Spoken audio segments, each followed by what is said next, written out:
Hello. John.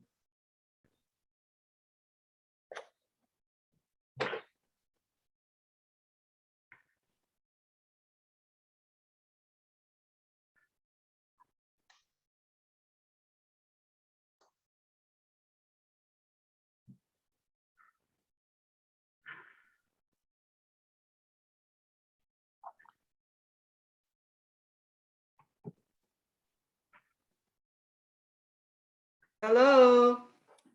Hello, we're all here.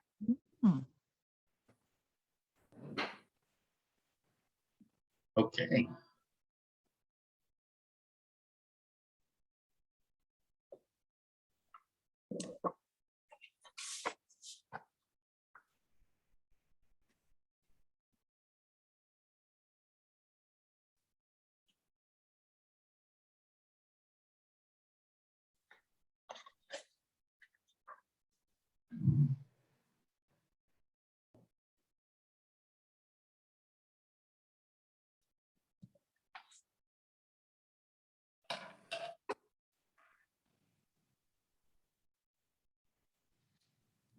Chair Jackson, you are all good to go.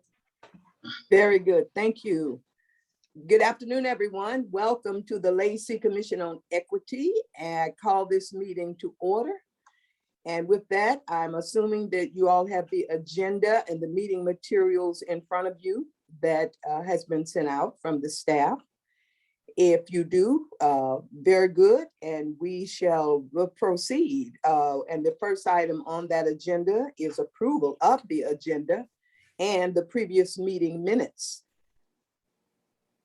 I would entertain a motion for approval of the agenda and the minutes, please. I move to approve the agenda and the meetings from last month's Commission on Equity meeting. Who's that? A second. This is Commissioner Hart. Okay. And it was Commissioner seconded Brown by? seconds. Commissioner Okay. Brown. Okay, thank you. Thank you. Moved by Commissioner Hart and seconded by Commissioner Brown. Any discussion? Those in favor of the motion, please say aye. Aye. Aye. Opposed? Motion carries. That approves the minutes from the previous meeting and the agenda as before us. That takes us into our business items. The first item being 2A, Strategic Diversity, Equity, and Inclusion Plan and Workshop 1 of a 10 series workshop.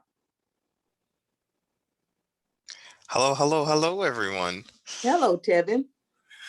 Awesome. So first, thank you so much for having me today. As we discussed, this is the first of a series of workshops, and we're going to do some kind of unconventional things to kick us off. So instead of doing our traditional, hi, my name is, we're going to do an activity. And instead of telling me your name, just telling me your name, I want to know if there's a story that goes along with your name. Some folks have kind of interesting stories about what they go by, what they don't go by, what they're mistaken as. Feel free to share that. And also one thing I like to do, especially towards the end of the day, is to ask folks, how are you entering this space? Some folks are energized, maybe a little bit tired, maybe caffeinated, maybe they need some caffeine. So feel free to share how you're entering the space, and also if there's any story behind your name. And I can go first, and then I'll pick the next person, and we'll move along like that. So my name is Tevin. My first name is actually Ronald, which most people don't know because I don't use it. My mom doesn't even use it. And as a child, I would get marked absent all the time because I would not answer to that name. So if we had a substitute teacher and the teacher would ask, is Ronald here? I would just sit like this. My mom was like, are you in class? Are you skipping class? I'm like, no, they're just not using the right name. So Tevin is my middle name. Ronald is my first name, but I go by Tevin. And I'm one of 6 siblings whose all their names start with the letter T. So I didn't want to pick an R because I would be left out. So that's a little bit about me. I'm entering this space pretty excited, a little bit busy-minded from the day, but ready for the conversations and ready to talk through what we have planned.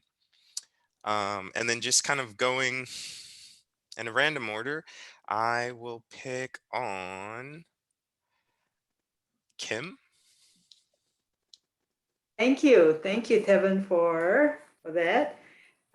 So my name, of course, Kim Sauer. It's really easy to say it, right? But my name from Korea, the name that I was given by my parents is Hyang Im, and Hyang Im in Korean means. So most Koreans can write their names in Chinese, and it also has some meaning. So Hyang Im means taking care of your country, like be responsible for your hometown. But of course, my father, who went to military at a later age, he missed home so much. So all my siblings have something to do with home theme, all our names. But of course, I didn't stay at home. I left the country, so I came here. I'm trying to make home here and try to, do some taking care of the home theme here. I'm entering this meeting with a lot of, I should say, excitement. I'm ready to learn a lot of things and see what I can do to contribute. So a lot of excitement. So I will go with Annie. Okay. My name is Annie Clay, and my given name is Anne. My family mostly calls me Anne, and the name comes from the Christian Saint Anne. My parents were Episcopalian, strong Episcopalian. And then in my construction work, people started calling me Annie, and I actually like the Annie Clay better than Anne right now. So it brings a little energy, more energy to it, something. And I'm pretty energized. I'm out here camping with my partner and my 6-year-old grandson. So we've been doing a lot of fun things. So I'm pretty upbeat today, ready for this meeting. I will pick Makita Hart. Hi, I'm Makita Hart. First name is Makita. It's my given name. I sometimes go by Kita by people who know me more intimately. I don't know what my name means. All my life, however, people have wondered if it was Korean, wondered if it was Hawaiian, Chinese. I've asked my mom because I've asked her to change it.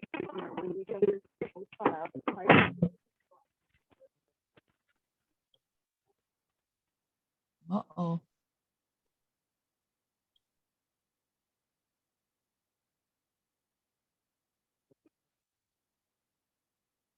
Makita, are you still there? We cannot hear you.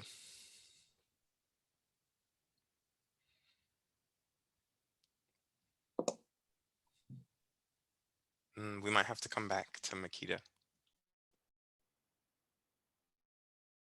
4 kids who all have unique names as well. So I enter this space with excitement. I'm ready to learn, a little overwhelmed and busy, hence my missing the meeting the last time. I got a little overwhelmed with some stuff and just got busy, but I'm here and ready to learn and ready to jump in. Let me take a look and see who's on the call. I think I with Miss Thelma Jackson. Hello there. I'm not exactly sure what the origin of my name is. I know it's an old-fashioned name and it's been around a long time, and I've never researched what it really means. My middle name is Ann, so I was listening to you, Annie, talk, Thelma Ann. The energy I bring to today's meeting, at the end of the month, at the end of the summer, A little fatigued from so many other things that's going on, but excited about the launching of this new commission and what we can do here in the city of Lacey. We have a lot to do, a lot to learn, and a lot to contribute. So I'm excited about this opportunity and look forward to working with everyone. And I will move to Cliff. Okay, so my name is Clifton Brown. I don't know if of the origin of it or if there's anything special about it. I do know that growing up, I was often called, Clifford the Big Red Dog. Everyone's familiar with that. And so they used to pick at me with that. So I had to live with that. And only my wife calls me Clifton. And usually it is my full name. She'll say Clifton Brown. And that usually means that I'm in trouble. So I prefer Cliff. I entered the space today just a little tired, but there's energy there because my son, his fiance, and my grandson flew in from Hawaii this morning. They did a red eye, and I had to pick them up at 6 a.m. So I was up pretty early this morning to pick them up at the airport. Wow. But that's about it. So I'm ready to go. So Tevin, if you're bored, then I'm gonna fall asleep on you. So make this some good training, huh? Yes.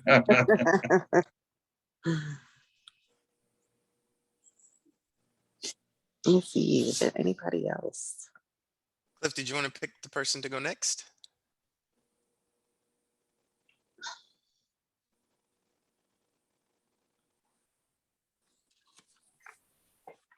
Jonathan. I'm sorry, and- Christine. Oh, okay. Hi. So my name's Christine Stolberg. I don't know, Christine Christ, I guess. I don't know what, like, the real meaning behind why that name was chosen for me, because I come from a Muslim family, so it's kind of weird. But I do think I remember hearing that someone my mom knew had this name and died like right before I was born. So that's kind of dark, but I think that's why I have the name I have.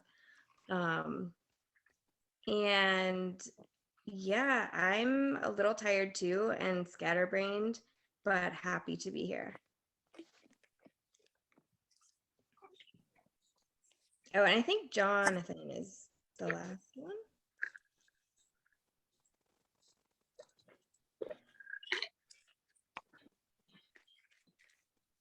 Hello, my name's John.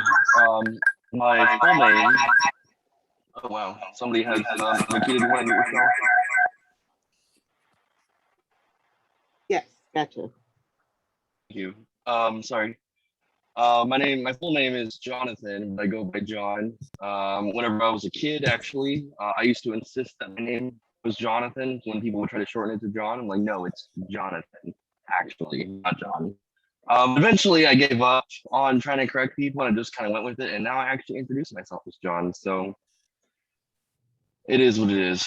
I am entering this space at the beginning of a relaxing vacation. My partner and I are on our anniversary/honeymoon trip on the beach. They are currently getting a massage, so I am here in the interim, and I am ready to get rolling on this commission. It's definitely been a long time coming, and I'm ready to get into this work. Awesome. And we actually have one person left, I believe. Shannon.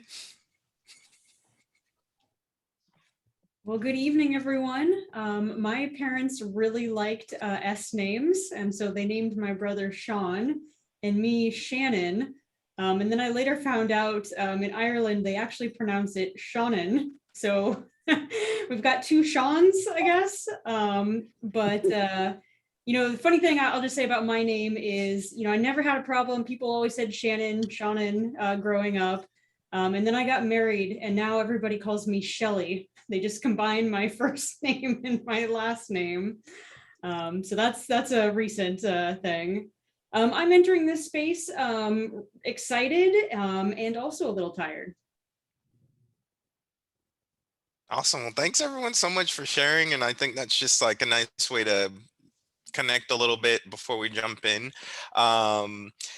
So part of what I do and what I've been up to for these last few years is talking about equity, talking about inclusion, and really those conversations cannot start without acknowledging some of the realities of where we are now, me being in America, us being on, the lands of indigenous peoples.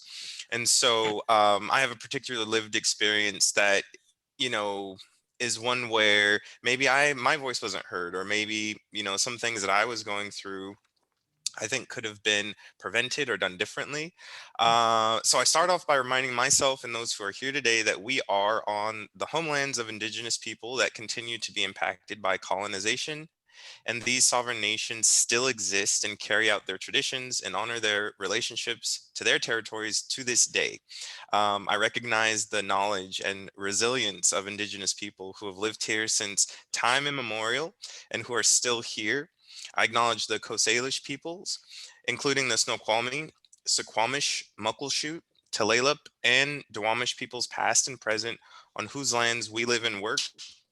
And that's not just to say that we acknowledge it, but to really, add to what we don't know, fix what's wrong, subtract things that don't need to be there. And so just, in the next couple moments, if anyone wanted to, I don't know if we have a chat feature, but feel free to add, feel free to correct, feel free to engage with that.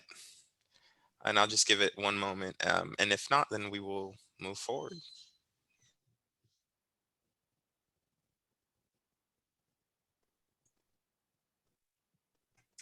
Tevin, there is no chat feature enabled during these meetings, just to let the commission know. Okay, we might have to think differently about the activity we're doing later, but that's okay. Okay, so in the materials that we have been provided, there is a page on community guidelines.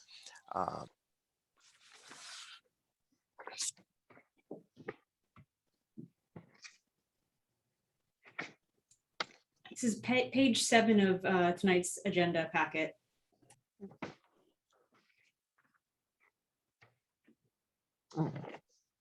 Okay.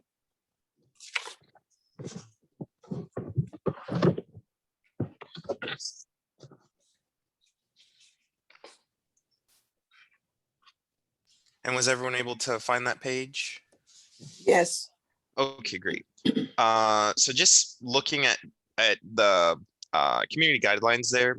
So these are just some things that are helpful to keep in mind as we talk through different folks share experiences, folks want to contribute. First one is listening with curiosity and willingness to learn. Just, being open to the truth and value in everyone's story.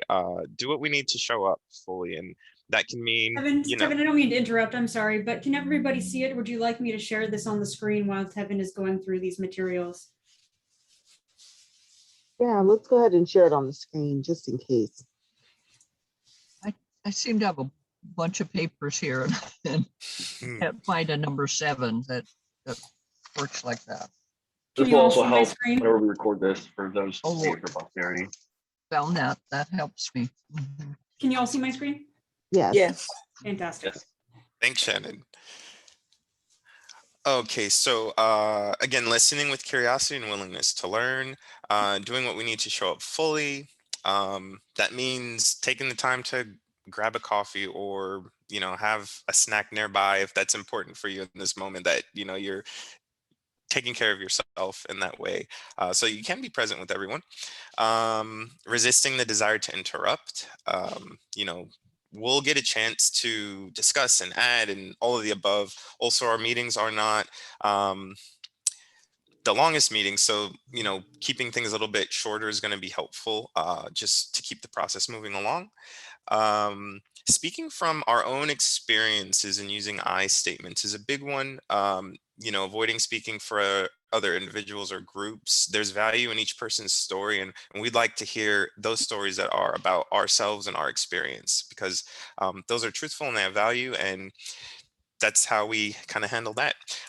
Be open to the wisdom in each person's story. We kind of covered that. And not everything will be comfortable to discuss. That's a tough one. One thing that I would encourage is if there is a topic or something that is uncomfortable, to notate that. We'll have time to unpack it if we would like. Folks can reach out to me if they would like, but we're going to have an opportunity to address that. And maybe there's something there. Why is that uncomfortable? Maybe there's some learning opportunity to be had. But just being open to that possibility that it might be pretty uncomfortable to say or discuss certain things within this group setting. But as a facilitator, I'll hold that space for everyone. Is there anything that folks would like to see added to this list moving forward? So this is something we can go over each time we start, or if there's something, a specific meeting that we're like, hey, let's add something that is coming up for me today, we can add it. But as we have it so far, is there anything that is missing or we would like to see added?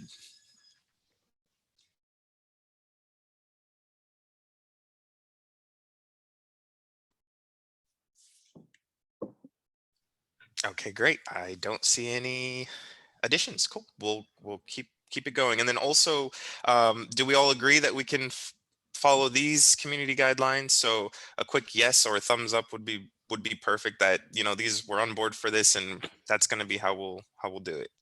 I'm on board. Yes. Awesome. Yes. And John and Christine, all good to go? Yes. Yep, absolutely. Okay, awesome. Thanks so much, everyone. Okay, cool. Next, we're going to cover some of the planning process. So what are we doing here together over these next 10 weeks? What we have is broken down into 2 5-week segments. The first set of workshops is really going to focus on all the pre-work that needs to be done before we start diving into just doing the work, making the plan, setting dates, putting in elements to a strategic plan. So today we're just going to cover the first half of what we'll be up to. And then we're going to talk a little bit about what is values-based decision making and how that can be helpful to this process. And so I believe we have it up on the Shannon is sharing.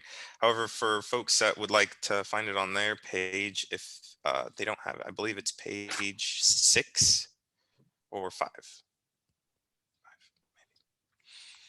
Okay, so workshop 1, really introductions. We're gonna do an activity where we discuss a little bit more about city government laws, specifically maybe how those differ a bit from other types of laws and policies.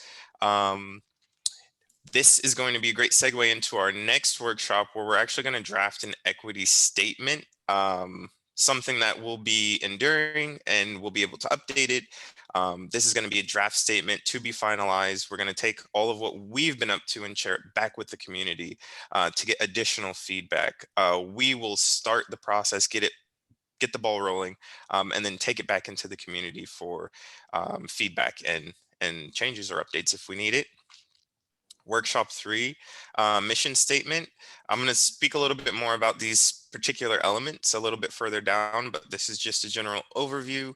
There'll be some topics around institutional and structural racism. We're going to cover in workshop 2 as well, implicit and explicit bias. Really great, just discussions, conversations. So hopefully not a full-on lecture and more conversation between all of us, which I think is the best way to do it. Workshop 4, vision statements. This is, keeping in mind we're planning for the future in a lot of ways, the next 5 years. And, what do we see as being possibilities? So we're going to work on a vision statement. And then at the very end of the first set of workshops, right around the end of this year, we're going to have completed all of these pieces that will come together to make kind of like, I'll say not blueprint, but guiding principles for how we're going to do the work, how we're going to put together the strategic plan. The second set of workshops will focus in on creating the strategic plan. So this is kind of like the precursor and all the work that needs to happen prior to just jumping in and, taking action. So that's a brief overview. Did anyone have any questions on that part thus far?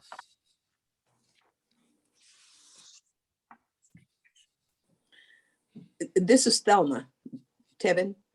Yes. I'm looking at your first 5 workshops, but I also was looking at the other 5 as well, the total 10. And as we go into this strategic planning process, I was concerned by the fact that we aren't engaging our community or getting into the listening portion of this until workshops 7 and 8, I think it is. And I'm concerned that, being an equity commission and working in communities of color and equity groups, traditionally, we've been asked in on the tail end of things other than more in the beginning of things. So in your plan, it's so new for us here in Lacey talking about an equity commission. And we've talked before about we don't know who we are, where we are, how many of us, what are the issues, what are the needs. And in my way of looking at strategic planning, we need to have some way of touching bases with somewhat of a needs assessment before we can dive into a vision and a mission and strategic actions and for the first 5 of these to be done before we actually get into the listening emphasis you have in your 10 workshop scheme of things. So that concerns me. And I, having involved myself in a number of these kinds of things, the further down the work plan, we involve people to make sure, whatever we come out with is what's needed. And we don't know what's needed at this point because we're so new at this in Lacey. Yeah, absolutely. And thank you for pointing that out. And those are really important pieces that you're discussing. So it's been my experience as someone who creates strategic plans and is on, multiple affinity groups and change teams and is doing this work in a lot of different areas within different counties. This approach is something that we start with, but we build together. So the value in doing it this way is that we construct values. So prior to going into a community that might not necessarily be our community, I think it's important that we have some really solid understanding of what the purpose is of that, so we can tell the folks this is the value that they would be or could be providing. We get very clear on what the benefit of including them is, and also we get clear for ourselves why we're doing it. So I think that work is internal before we go external. And so to see, like, are we doing this for the right reasons? What are our reasons for doing it? What are our visions for the future? What is it that we is important for us prior to going out to ask folks for their input or their feedback or whatever that may be, to have something that's very well thought out as this is the place for you. We have included a space for you to make changes, to update, and to grow and create something with us. And I think it's important to have that understanding prior to going out into the community, but 1000% community is at the center of values-based decision making and this strategic plan, and everyone will have the opportunity to contribute, to say that there's something that does not work for them, to make sure that their voice is being heard. And I hope that that's kind of a logical way to think about going about it, but there are multiple ways to do it. There's no one perfect way, but this is just the way that I have done it and the way that a lot of folks have been doing it, which has been pretty successful in most settings.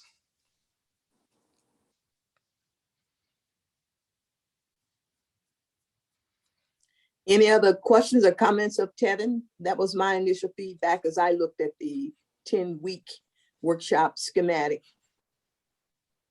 I appreciate both. This is Kim, by the way. I appreciate Thelma's point and also Kevin's. They both seem to make sense. But I think it's also, I don't know, I mean, 10 weeks or 10 workshops is quite a bit of an investment for us. So to me, like, when are we going to get to the work?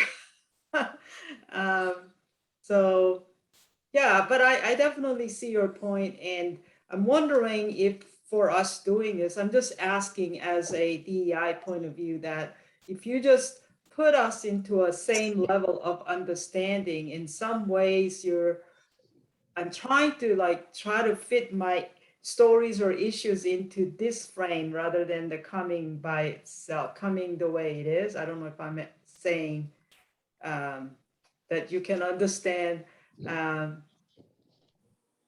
because I think that some of the issues that we want to talk about, but you have to talk about it in this way. I don't know, maybe I'm not being particular on this, just something that came to my mind for us to uh, be educated on this way, or kind of have to tailor the story to be in this format, is what I'm trying to say. But anyway, I think both make sense.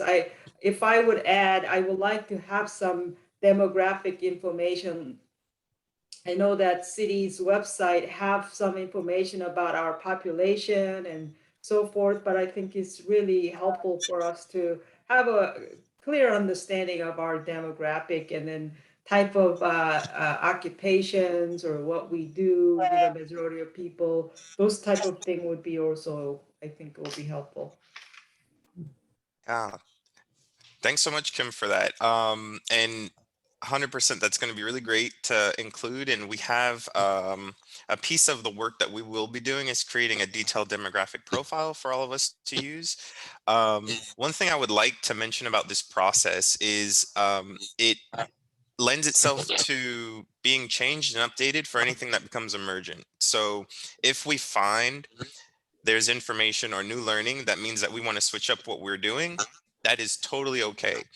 If we find that at some stage, as the group would like to engage a specific demographic to start something separate from what we're doing together, I don't see why that couldn't be the case. So nothing here is rigid, nothing is prescribed. This is just a workflow that is a little bit easier to work with, and also leads to a strategic plan which will be shared and updated with feedback from the community and everyone here. This is Commissioner Clay. I think that the workshop, I see the workshop as a piece of the process, but I think we could start on other little pieces of work in already, whatever comes up, like, yeah, we'll have a chance to talk about that later in the agenda, but I think it doesn't preclude us doing some work. And I agree, Thelma, that we would like to get more input from community, and I want the community to know that we're new, but we're working, and I want something to come of it, yeah, as soon as we can, so they can see our work. Yeah, thanks so much for that, Annie. Any other comments for Tevin? Questions? Concerns? Okay, great. So I want to get into language here for a bit, and also kind of unpack what it is that we're actually up to, what this looks like, what we can kind of expect from this process. So the difficult part about this work, something that I find very common, is around language. Language is nebulous. Folks use language in different ways. The same word that I know someone else might use, and it means something completely different to someone else. And that is just a limitation of language in general. So what I find helpful is to come together to say, okay, here's a set of words and definitions and ideas that we can pull from.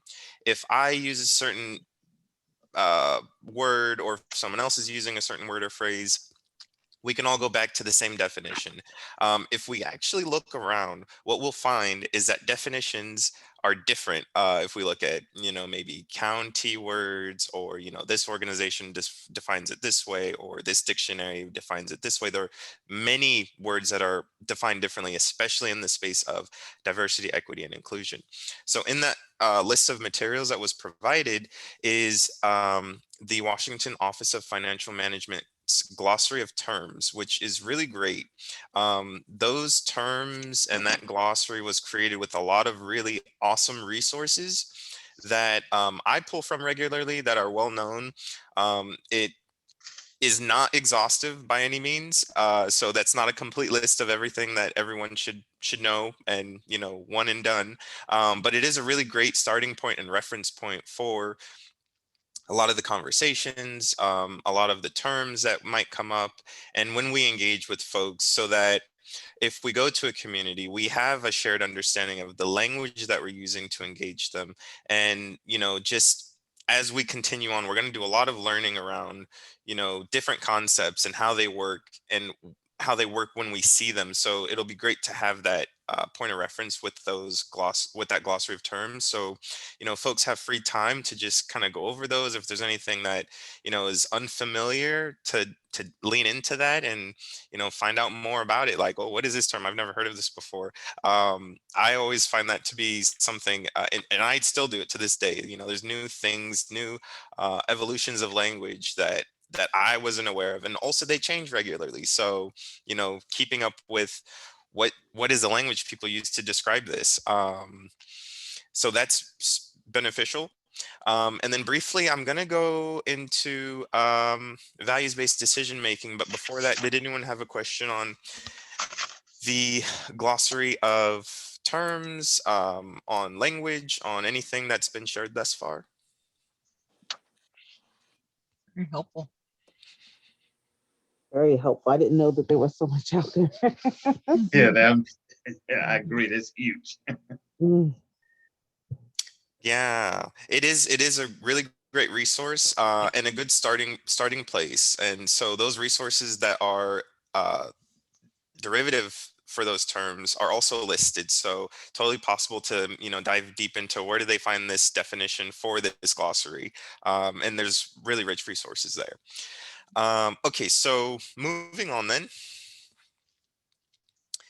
So values-based decision making, what is that all about? And I kind of touched on this a little bit. It's really about doing the internal work. So this is a group of folks who live in a community who would like to support city government with equity, and creating more diversity and inclusion, all of the above.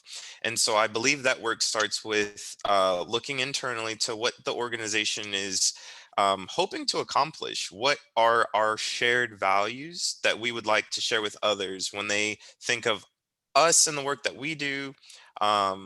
What's important for them to take away? What's important for them to know? As these values are created to be adopted, I think it's also important to think about, well, what values should we advocate are important at the city level? What values should they embody as they communicate with people? And that is a core to the coming together of this group, and super helpful to discuss those, to actually have a conversation around, well, what values are important at the city level to communicate with communities and with people. So the values we create as a community serve as written policy. This is how we approach our mission. Here's what we see as being important. The values become what we embody as a community, creating a new culture, so to speak. Like, this is what we will share. This is what we share together. Here's what we share with others. Here's what they can share with us. These are our values. And with that, it makes decision making much easier. So the purpose of value-based decision making is to make those decisions. Someone comes to say, oh, I have this great idea. It's for equity. Great, let's hear it. Does it line up with what we have going on already? What we've already decided is super important to our mission, super important to the work that we do. If it's in alignment, it's an easy yes. If it's not in alignment with those values, then it makes it much easier to spot and say, well, let's think about how this could serve everyone maybe a little bit better. There's real value to having that written down, something tangible, something shareable, and something that other people can read and provide their input. Are you represented here? Is your voice within this document? Are your needs being catered to? Do you see yourself in what we've created? And that's a really powerful tool. So just a quick bit on mission statements. So a mission statement should be not only clear, but linked to the city's identity. So these are all very big conversations to have. As we build on the mission statement, we'll want to think about all the reasons the city was formed to begin with. Perhaps what we would like others to know about the mission of the city. What do we want to achieve? For example, a community where everyone has access to housing, healthcare, jobs that pay a livable wage, spaces to come together and celebrate, etc. What is the thing that is the mission? Why are we here to begin with? And so to the point earlier, it's really great to have a clear, written, solid understanding of why we're doing this. Why is it important? That leads us to a vision statement, and the vision statement is going to be a big piece in the planning later. We're going to start actually with equity values, but the vision statement is all about setting goals and what we as a community would like to see in the future. So what sites and what types of issues do people face, and what kinds of solutions would we like to come up with? This is where we kind of really set the pace for the next 5 years. Something to note about all of these is they're adaptable, they're changeable, they're not written in stone. So if we find that this isn't working a year down the line or 2 years down the line, and we have a 5-year plan, we can always update it and change it. In this scenario, the vision is going to be for the next 5 years. Communities are changing rapidly. If we just even think about COVID right now, I mean, so much is unpredictable. And so really built into all of these is flexibility. So we can adapt, we can change. And that starts with listening to communities and people as they say, like, here's what we're needing now, different from a year ago, different from a month ago in some cases. So the vision differs from the mission in that it focuses on the people, the community members, the people that are in the community, and it also will cover social and financial performance. So this is really where we get an idea for that action, getting clear on what are we trying to achieve here? What is the vision? Is it increased housing? Is it increased jobs? Is it what is it? And we're going to use some data to work through what that vision will be. It also usually highlights diversity, equity, and inclusion language, stated clearly and just right there in the text. Here is what we see as being part of this mission. Part of our vision is diversity and equity. How are we actually listening? How are we including people? What is it that we're doing to make sure all the voices are heard? And then we have equity and value statements. So the equity value statement is really, it's the deepest beliefs that we hold around equity. Just to keep it short, it's non-negotiables. Here's what we stand for, and here's what we will always stand for. Here is, what you can expect. This is the thing that is non-negotiable.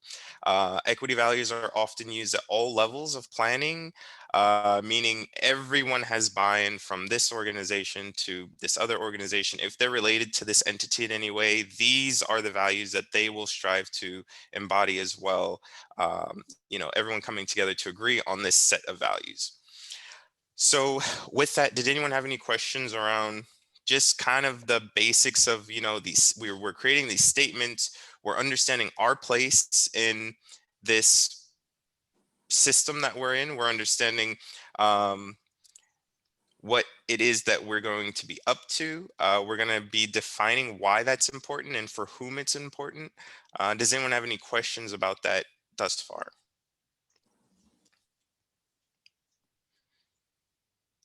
Okay.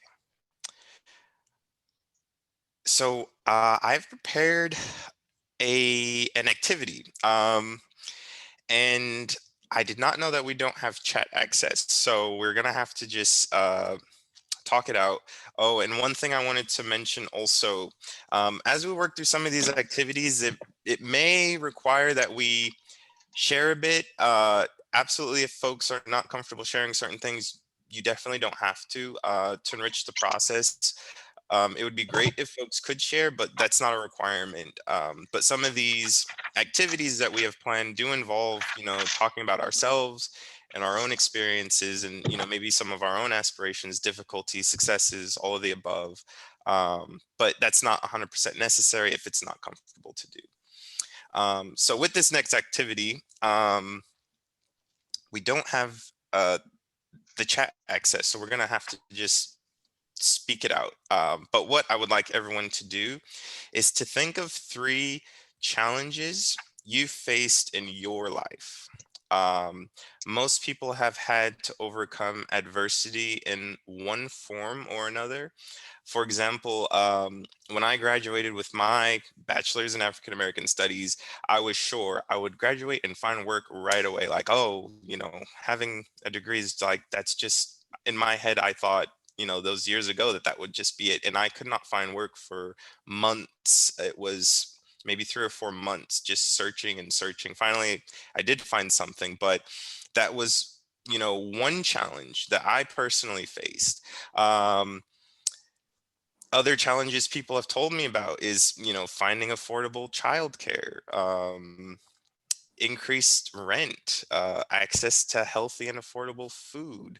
But for now, we're going to talk about our own experiences. So if you're able to jot down 3 challenges, and I guess we could go one by one since we don't have the chat feature if folks are open to sharing. And what I'm doing on my side is I have 2 lists. So list 1 will be those challenges that could have been prevented, addressed, or changed by city government laws and policies. List 2 will be those challenges that could not have been solved by city government laws and policy. So we have 2 lists. So list 1, things that city government laws and policies have the possibility to make a difference on, and list 2, those things that they don't have any impact on or influence over. And so let's just start with any folks, and I'll give everyone a minute to think about these, just a couple minutes to jot something down, and then if you're comfortable, feel free to just speak it out. And we'll go one at a time, and we'll just see what folks feel like which side should I list it under? So should I list it under whatever topic it is, list 1 or list 2? I'm sorry, Kevin, would you say it one more time? I heard you say list 3 challenging, 3 challenges, and then what's the second part? Yeah, so actually all we're doing on your part is just sharing anything that could have possibly or was a challenge or is a challenge. Something from your own experience, doesn't have to be current, could be in the past. Any challenge that has come up that you were able to overcome, or maybe not. And then on my side, I'm going to ask us all to say, okay, well, does that challenge fall under list 1, which is challenges that could have been prevented or addressed by city government laws and policies, or list 2, the opposite of that? So city government laws and policies don't have the power to change those types of things. And let me know if that's helpful, Kim. Okay, that absolutely. Thank you. Sure. Well, I can go first unless anyone else is ready. I guess I have a lot of Go for it. challenges that. Mhm. So for me, definitely communication, written, oral. have some insecurity in a way that I am not being articulate, people not really understanding what I'm trying to say. So to me, that is a challenge that I feel, if that's real. I mean, a lot of people are very nice and compliment, hey, Kim, you're doing just fine, but that's something that internally, that's the struggle that I have. Um, and I think also, uh, oh gosh, I had a couple, forgetfulness is definitely one thing nowadays. I forget very easily. Mhm.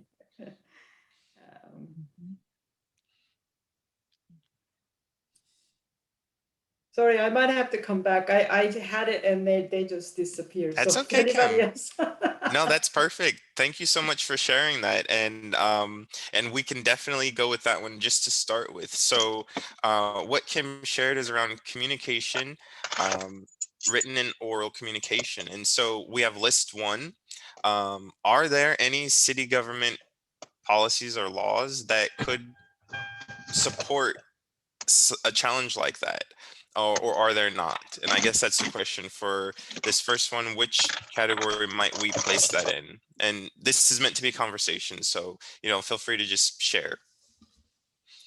Oh, okay. And then I remember. So another one is being assertiveness is Mhm. quite not there because I tend to go with whoever I listen and then I get easily swayed in sometimes, or sometimes, even if we're on a project together and something that I totally capable of and I feel that I could do well, but if team members are more vocal and they're more aggressive, then I tend to let them go and sometimes I stay kind of back. So I think that's sometimes a little challenge, not being so assertiveness at times for me. Mm. Thanks for sharing, Kim. So we have two now from Kim on Kim's side. So did anyone, and also Kim, feel free to partake in this part as well. So communication, and then also being assertive. So there's two lists of kind of two piles it would have been if we're in person. But one is the things that city government policies and laws could actually influence, and those that it couldn't. And so I'm wondering, from everyone's opinion, which should we maybe place those two under, or one or the other? This is Commissioner Brown, and I think these both of them would fall under something that the city could not change or impact. Um, this is in working with diverse communities, and many of us here are didn't grow up here, so our diction, the languages we use, the terminology we use is unique to our part of the country that we grew up in. For example, I'm from Mississippi, and I'll probably use some terms that not commonly used for someone who grew up here in the Northwest. If I say that I'm fixing to go, to Walmart, they'll be looking at me like, "What do you mean fixing to go?" But down south, that is very normal, you see.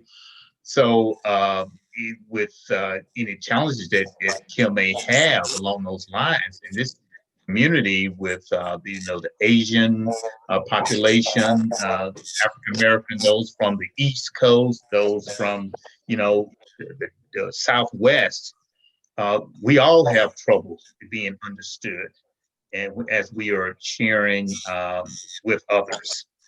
And so I think it's incumbent upon us to be ourselves, use the language that we know and are comfortable with, because I never saw anywhere where there's the right English to speak in a community, or the right terms and phrases to use in a community. Thanks, Cliff. And I will always play devil's advocate, so not any piece of the conversation, but first I want to know any other thoughts on what Kim shared or what Cliff shared. I go with what Commissioner Brown is saying. I guess what I wanted to advocate for myself is that maybe policy can help with that, because obviously that insecurity comes from being an immigrant and having to learn English, that it is a second language, that I have a kind of, I have to learn, right? Not only the language, but the culture and everything like that. So if we have an environment where it's kind of more of a accepting, welcoming diversity, that I don't have to be so conscientious about the fact that I don't have the, that I don't speak your language, that I don't know what Cliff is just saying, making it to go to war, but I'm not really sure.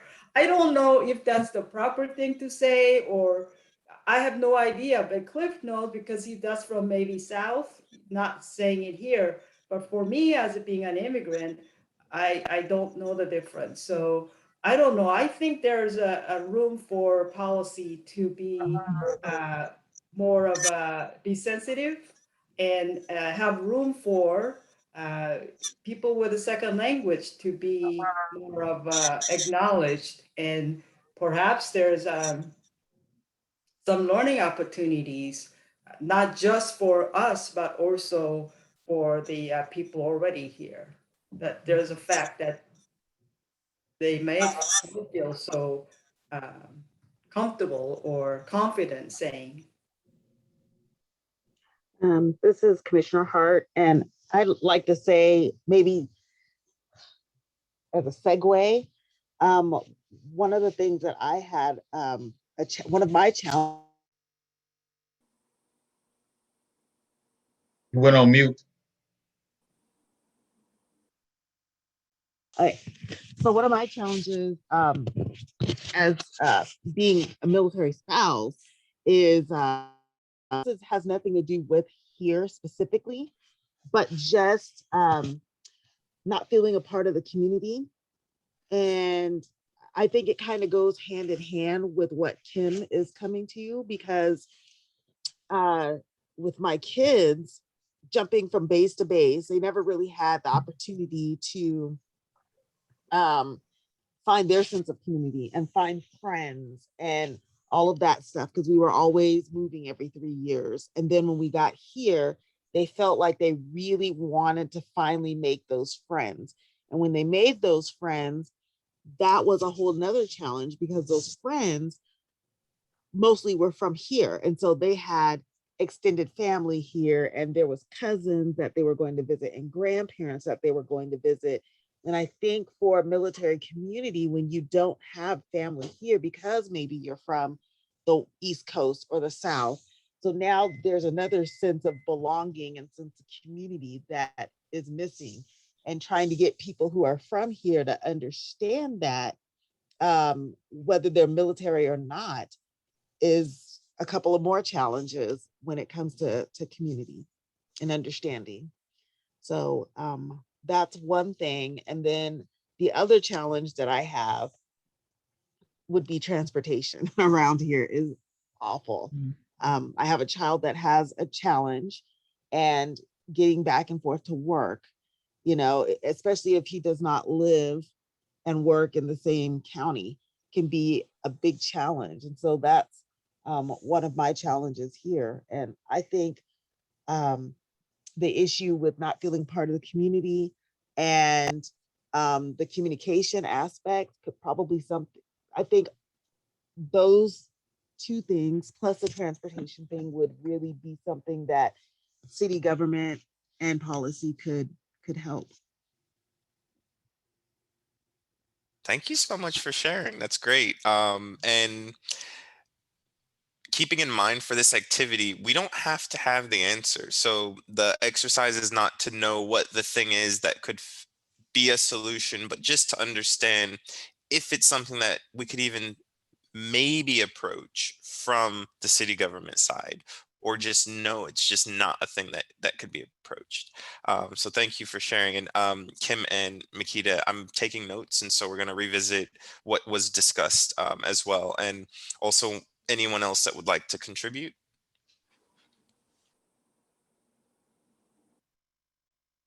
I have a real simple one, if I can share. Um, I've been in this community for 29 years.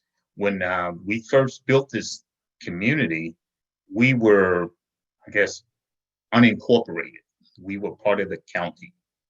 And then a few years later, Lacey annexed us.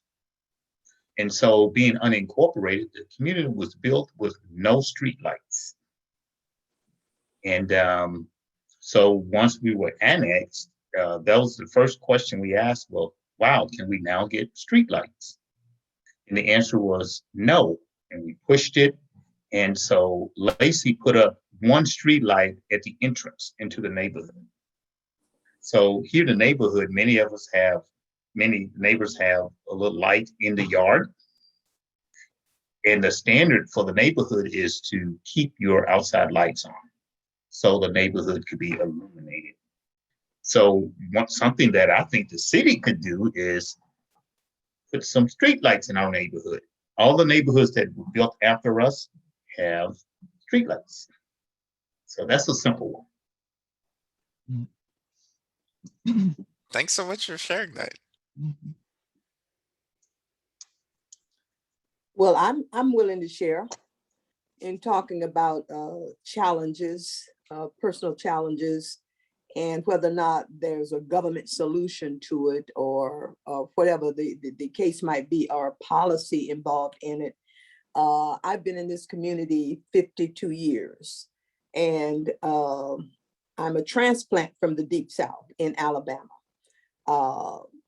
Having grown up in all Black settings, all Black education, and that kind of experiences, and coming to the Northwest in the state of Washington, one of the challenges I have consistently faced is that of my acceptance as far as skills and talents vis-a-vis stereotypes about what a Black woman should be about.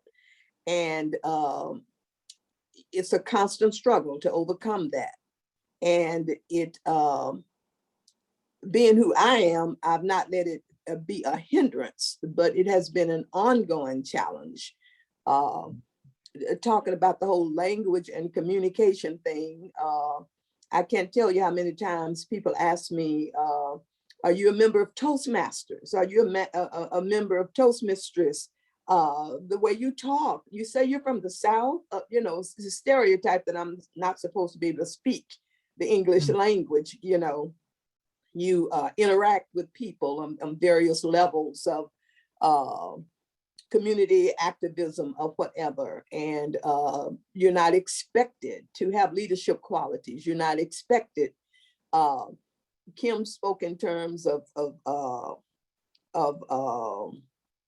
aggression, needing to be more aggressive. Well, the stereotype is that when Black women are just assertive, we are perceived as aggressive, and it limits one's interaction, one's involvement. And that's been a challenge because you're constantly having to deal with it, overcome it. How do you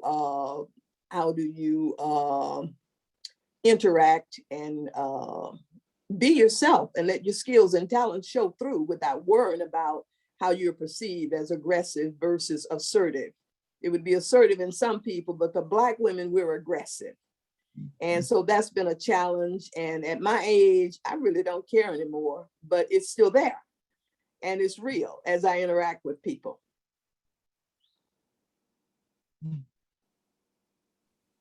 Thank you so much for sharing that.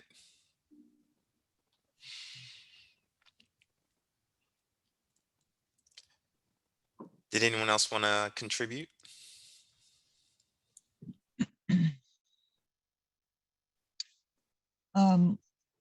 I will. A couple things. Well, it was a long time ago. I graduated from college in the 70s. And as a lesbian, I was very, very worried about becoming a teacher, but that is what I wanted to do. And I wasn't sure that I could be in the closet for years and years and years, which was what that was going to mean. So very soon after, well, I had a hard time getting a job. There were a lot of white women elementary school teachers those years. And so I then changed jobs, but I still had to be in the closet for so many years and so many different situations. That was a challenge. I'm like Thelma, I don't care now. I'm just who I am. But it was yeah, there's a lot of heartache in it, and I don't want that for my fellow LGBTQ people now.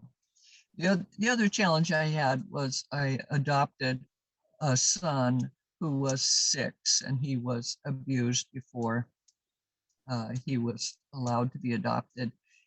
And the struggle, and it's continuous, it's still, that was a long time ago, but still I know people who have adopted, have very severe needs for counseling, for medical issues, and within the schools that have to be such a strong advocate and to try to get the help for these kids so that we can have productive adults coming out of that. So that's was a long challenge.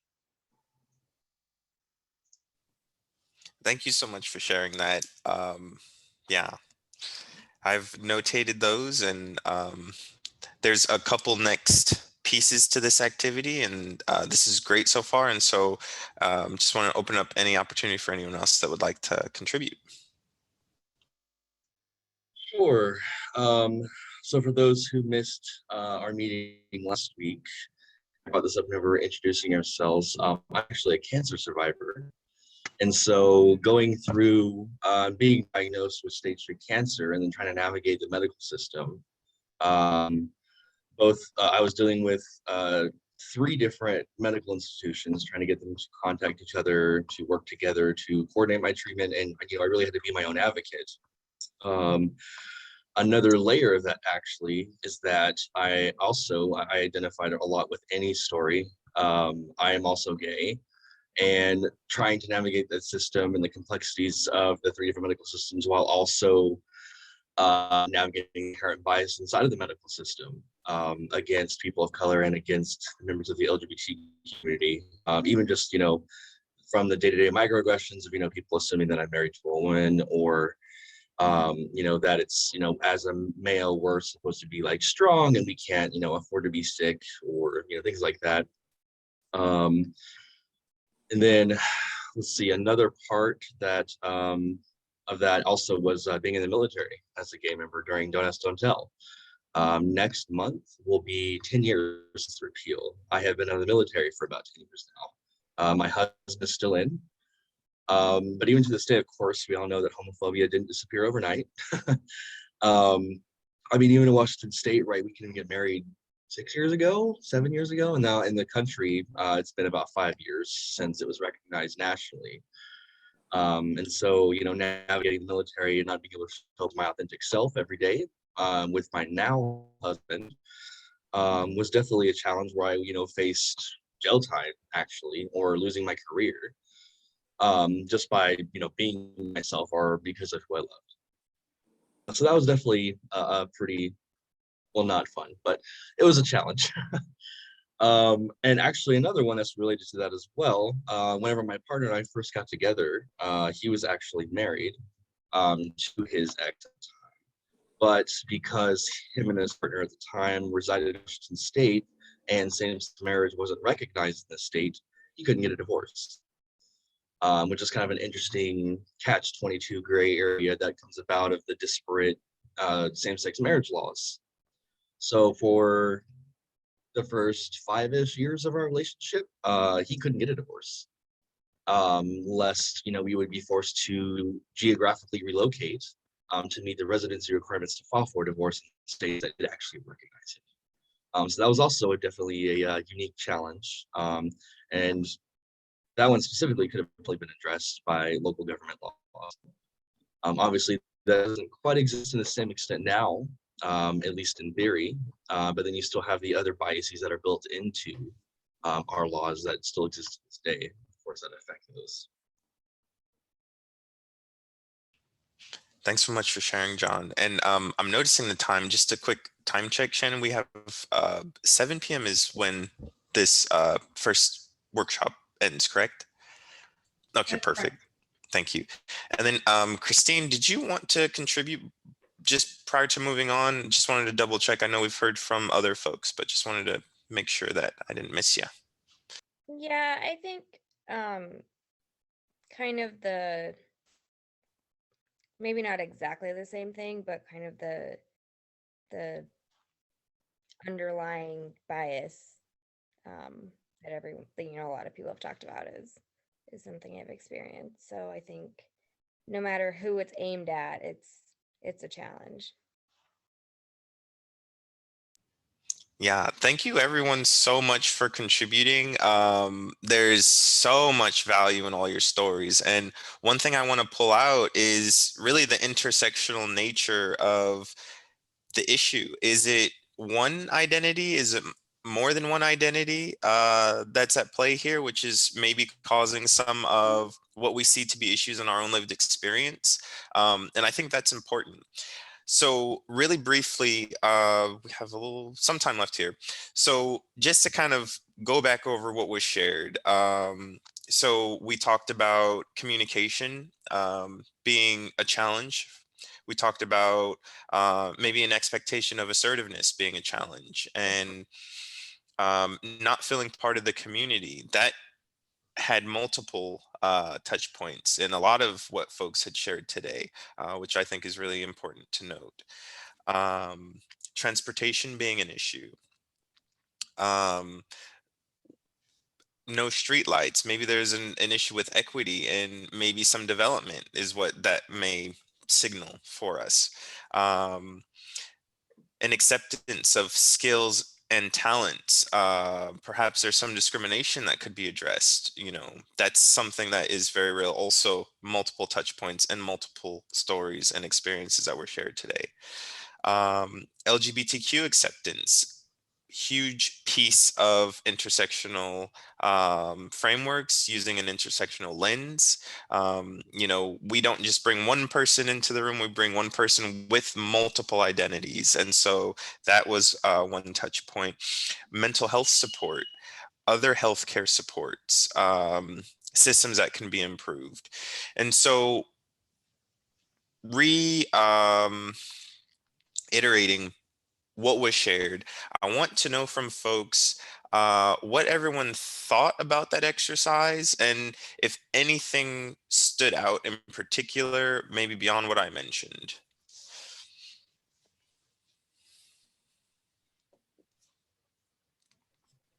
Definitely a sense of community.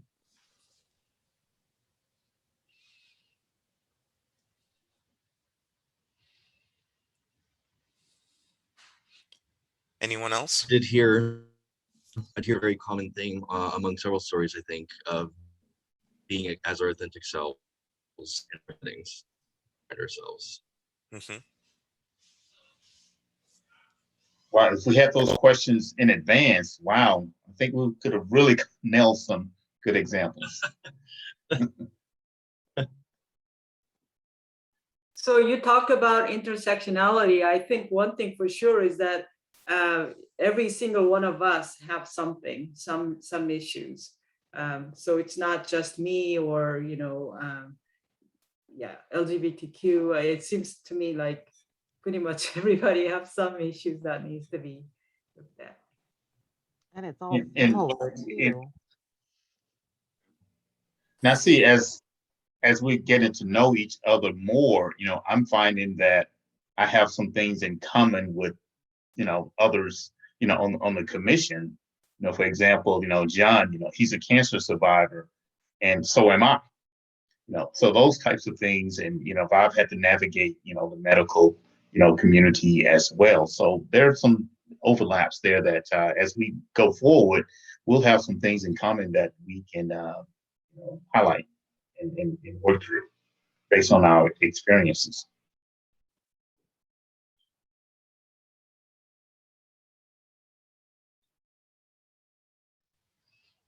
Yeah, it's interesting that most everybody had a piece of being other than the majority of the community, or feeling not a piece of the community.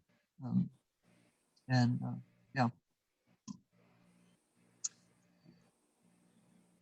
And as we talk about wanting to work towards making Lacey an inclusive, welcoming, embracing community, all of these things and many, many more become apparent. And, as you get further down, what you're going to talk about, where are we at? And where do we want to go? This diversity of need, this diversity of experiences are going to come in extremely helpful as we talk about strategic planning for the next 5 years. Absolutely, absolutely. Such a great point. And so part of this exercise was to also think very critically about what types of issues can be solved at the city government level. And when we think about later on when we're doing our strategic planning, the point that I'm wanting to tease out is these changes that would have benefited and would and can continue to benefit others will not come from just one single entity, one single department, one government. It really does take a shift in culture, a shift in understanding about inclusion and what does that mean. Certainly, that effort will be lifted up by policies and by laws. It can be, and that will happen most quickly in partnership with others in sharing out what are those values. Looking at the time here. So a piece of what we're going to do next for next workshop is we've included, I've asked to include a set of values. Let me see, what page might those be on? And I think, Shannon, would you be able to share that list out there?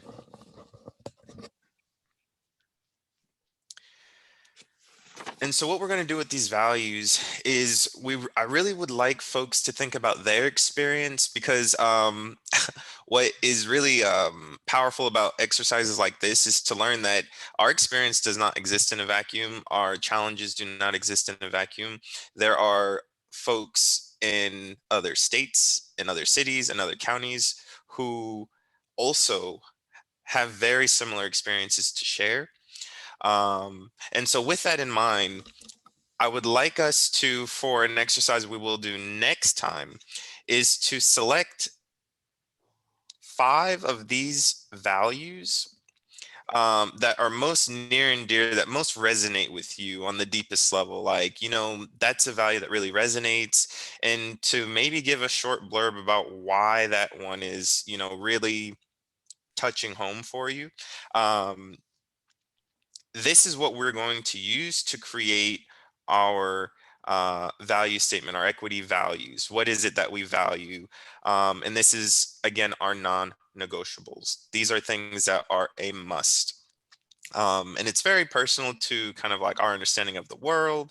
And folks may have the same ones, folks may have different ones. It'll be for different reasons also, but that's going to be a big piece of what we do next time as we go into the next workshop. We're going to do an activity around these values.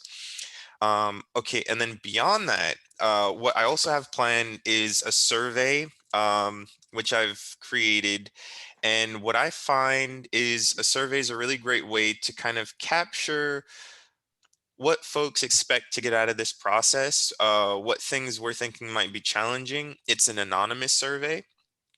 So I will have results, but we don't ask for your name.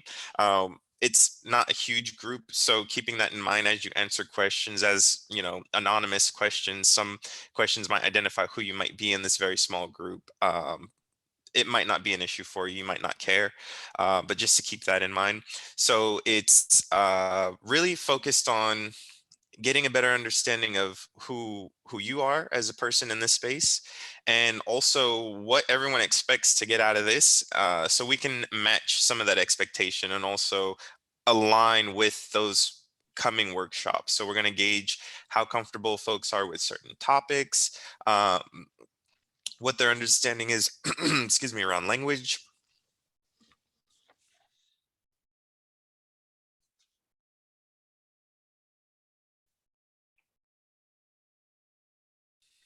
And then also, like I mentioned, any tensions or challenges that might be coming up for folks.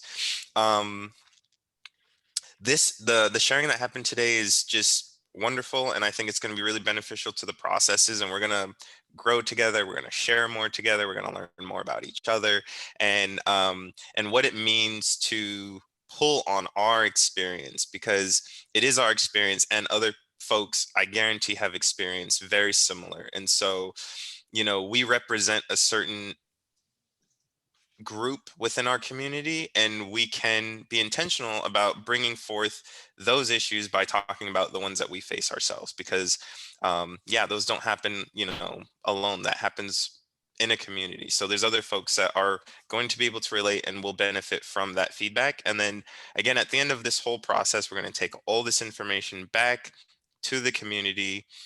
It might be that we find that we have to build community, in order to move forward, to create that cohesion, to create that inclusive, more inclusivity, so folks feel welcomed and they feel supported and they feel together. So does anyone have any questions on any of the above, the activity, the process of understanding what city government can do, what it can't do, how partnerships play a role in that, the values, the survey, any questions at all?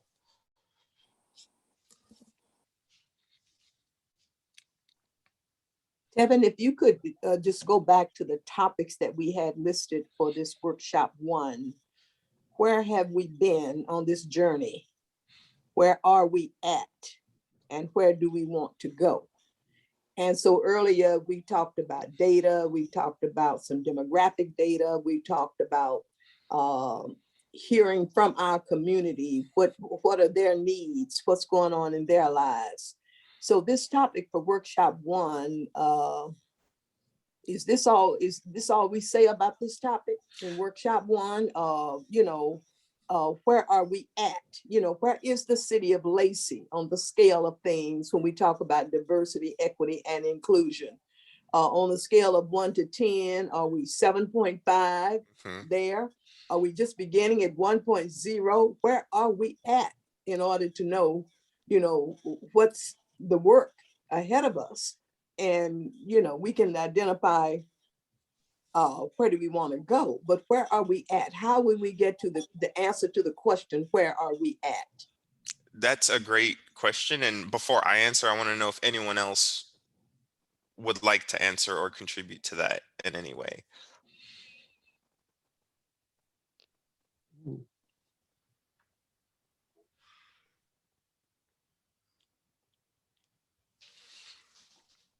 Okay, so for me, the where are we at now is to be determined. When we talk about vision and mission and we share stories and we want to come up with equity values, what I'm hearing is we're starting from a place of not knowing exactly where we're at. And so a piece of this process will definitely involve and include finding out where we want to look to find out where we're at. Are we talking where we're at with home ownership rates? Are we talking where are we at with inclusivity in maybe shared community spaces? It really depends on what are those things that we want to look at as indicators. I believe this group will be discussing some kind of equity index. And if that's the case, that's where this information is going to some of this work and understanding what we're looking at is going to really contribute to that. So it is a question that is kind of leads to another question: in which regard are we talking? And if we're talking in many other regards that we kind of discussed already, not as far along as we could be. So it really depends on what sites we're looking at, what bits of information we'd like to collect, and it also depends on what kind of change we would like to make. I think there's probably many sites where there's a lot of great stuff happening. For example, pulling together a committee to discuss these topics. I would say 10 out of 10 in that category. Are there other categories that might not be a 10 out of 10? Potentially. So it really is going to be the process. This process that we're going to go through is really looking at what's important to us to look at and what things would we like to be indicators to tell us where we're at.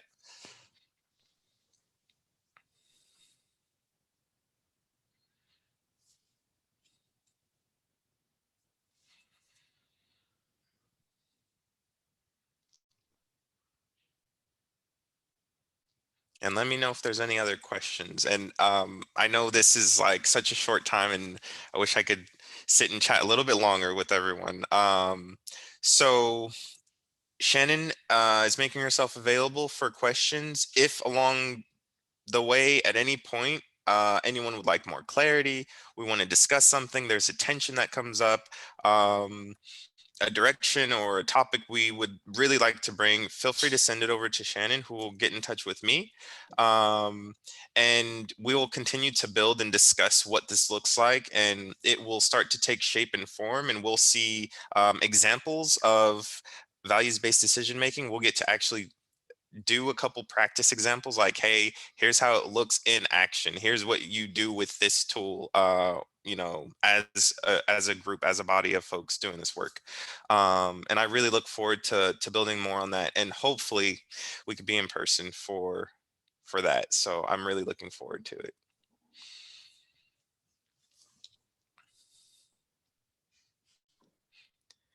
And any questions before I go? Thank you, Tevin. Awesome. Thank you all so much, and really looking forward to more. So have a great rest of your meeting, and hope you have a great rest of your day. So the survey is going to come in our email or something? Correct. Shannon will send the survey out. Yeah. Okay, great. Okay, awesome. Bye now. Bye-bye.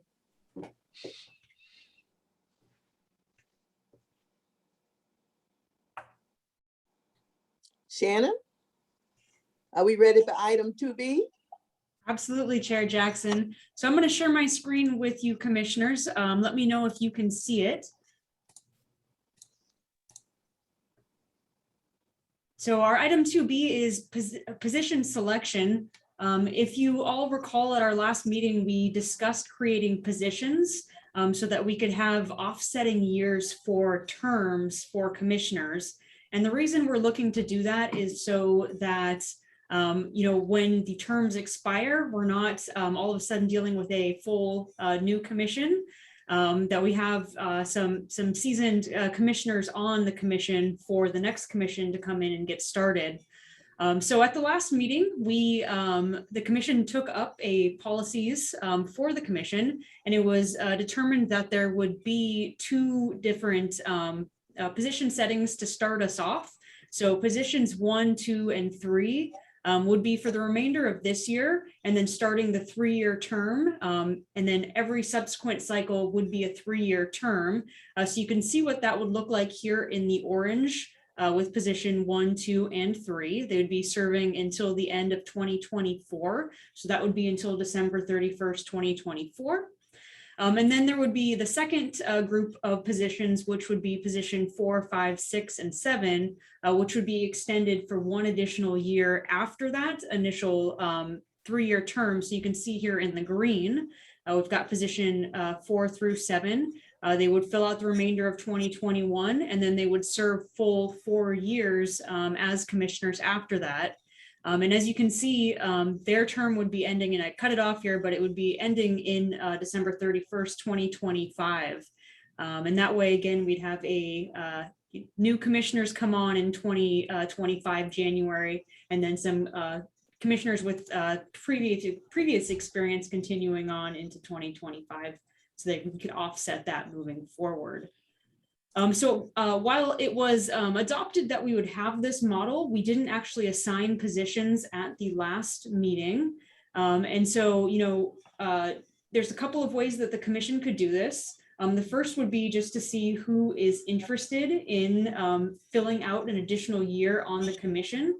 And if there are 4 members, we could certainly just assign it that way. If there are more than 4 members, what we could do was we could put everyone's name in a pot and then randomly assign numbers to determine who would be the commissioners filling out those positions 4, 5, 6, and 7. Our recommendation would be if there are more than 4 to do that random selection. Looks like Commissioner Hedgewood, you have a question? Yes. So correct me if I'm wrong, but I believe that any of the commissioners after their term has ended their initial term, excuse me, they could ask to be reappointed for an additional term after that. That is correct, Commissioner Hedgewood. Okay. Additionally, I would also have another motion or another mode to carry this out is that if there is more than 4 that might be interested, I believe I might be correct in assuming that our chair, Commissioner Jackson, is not interested in serving beyond 1 term. So I would also suggest as an alternative, perhaps that there is more than 4 that we could leave the appointing of those positions to the chair. Would you repeat what you said about Commissioner Jackson there, John? I didn't fully understand you, really. Sure. So as the chairperson, I was suggesting that if there are more than 4 who would like to be on for an additional year to stagger the terms, this is also assuming that you're not interested in serving an additional term or any longer than 3 years. I believe from what you stated in the meeting, that is your intention, correct? To only serve out a term that you have now and 1 day. Is that right? Accurate? I would be interested in one of the positions 1, 2, or 3 with the 3-year. And right. So okay. Yeah. So given that and the fact that you are a chairperson, my suggestion was that if there were more than 4 who were interested, that you make that determination. Or perhaps you could just appoint them, and if of the people that are interested, if we have more than. That's where you lost me. So we need 3 people for the positions 1, 2, and 3, and then 4 people for positions 4 through 7. And that's what we're trying to determine now.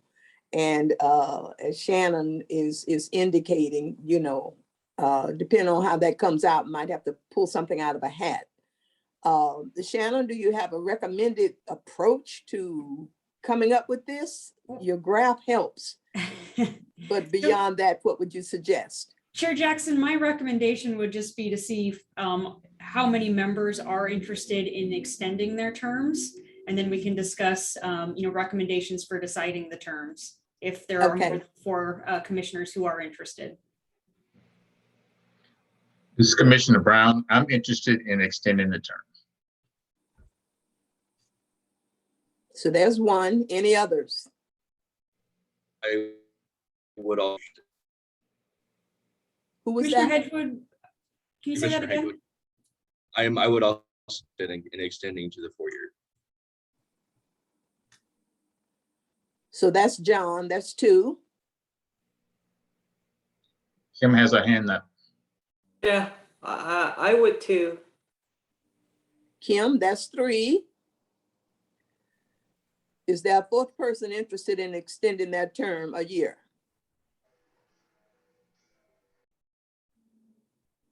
I would do it.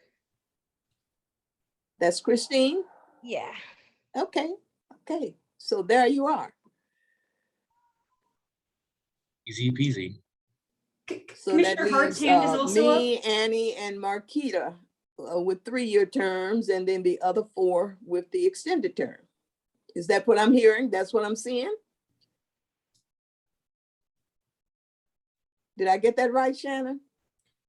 So just to reiterate that, so Commissioners Brown, Hedgewood, Sauer, and Stolberg are in positions 4, 5, 6, and 7. And then Commissioner Clay, Commissioner Hart, and Commissioner Jackson, 1, 2, and 3. Yep, that's what I hear. Great. Great, that was simple. Nikita, did you have your hand up? Okay. Commissioner Hart, you're on mute. Sorry, nope. I was playing around with the buttons. I didn't see the hand raised. So, yeah.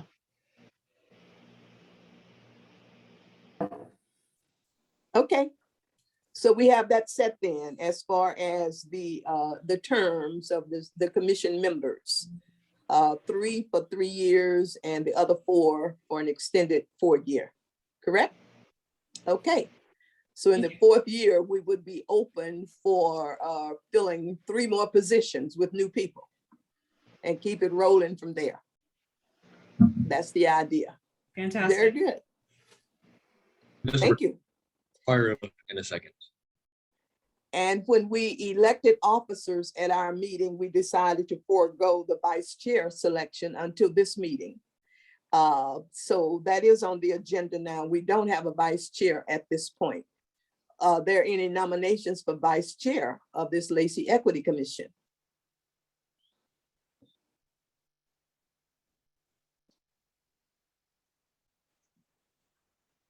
I would. Are there any nominations?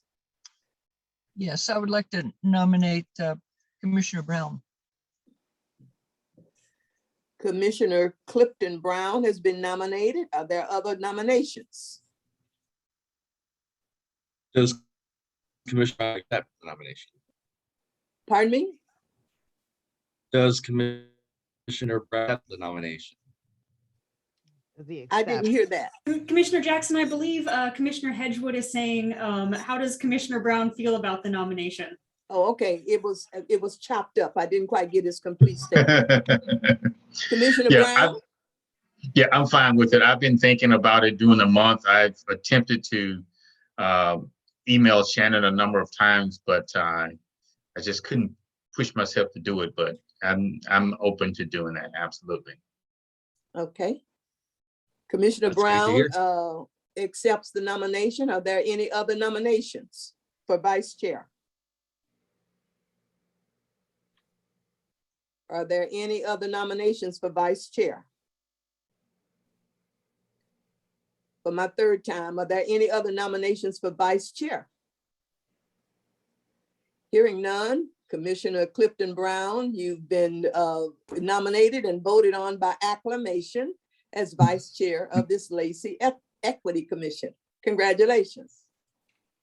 Chair Jackson, can I get a motion, a second, and a vote? Yes.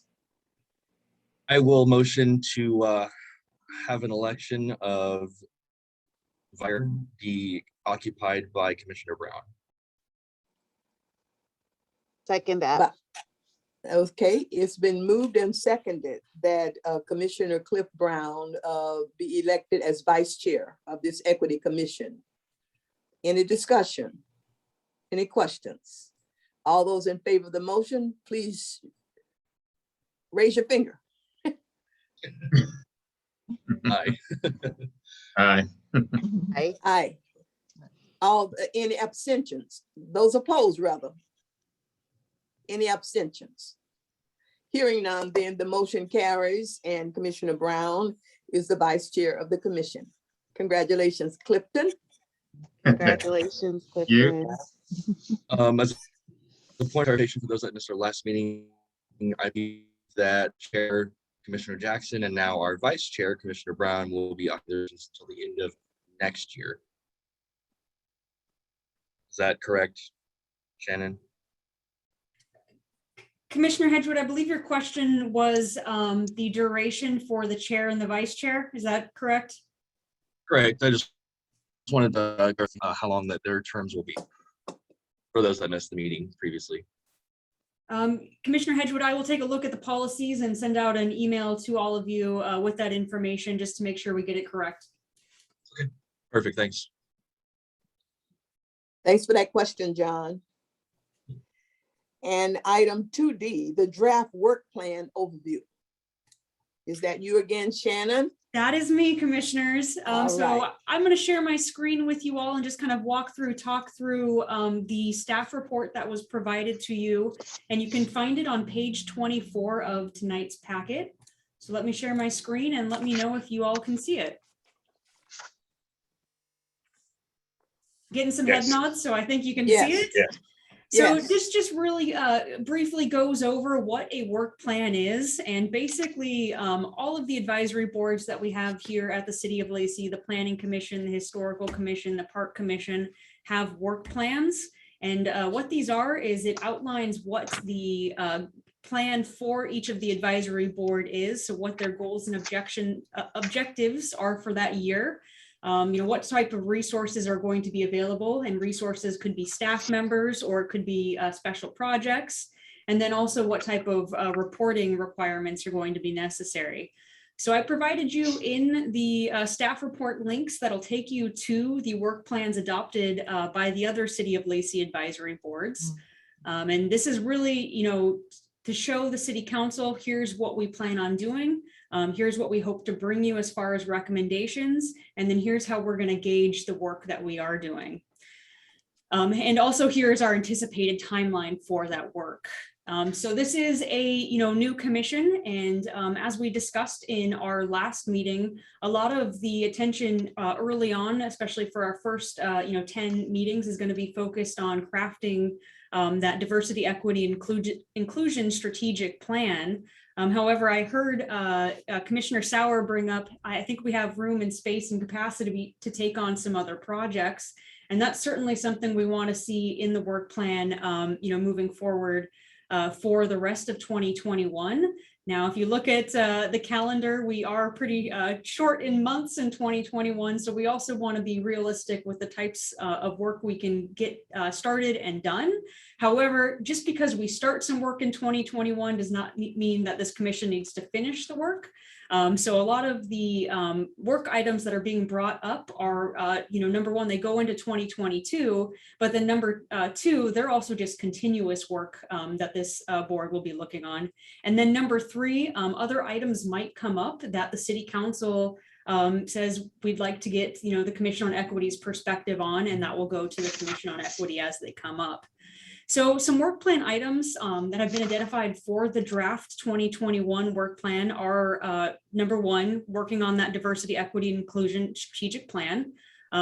We realize that this is just the beginning of that, and that we will be continuing this work into 2022. And also that I'll add that this is, like I said in the past meeting, this is a living document. So this will certainly be something that we want to incorporate consistent reviews and opportunities for changes as we move forward with the strategic plan. Other work items as identified by the City Council, the City Manager designee, or the committee. And there are a couple that have come up. Number one is a land acknowledgement. And so this, if you saw Tevin, he began his presentation with the land acknowledgement. So something we would certainly be interested in looking into is crafting a similar statement and policy for using that statement, working in tandem, with the local tribes, the Nisqually tribe and the Saxquin tribe here, trying to increase partnership, understanding, and collaboration, and to really work with them to see if this is, something that they desired, and something where we get that input of how they would like it to be used in the future, and to take it to this body for additional questions and review and collaboration. Second B, you can see here is city engagement strategies and draft communication plan review. So as many of you probably know, the city is currently working through the Lacey Cares initiative, which is the starting point for creating a community vision action plan, and then also a communications plan.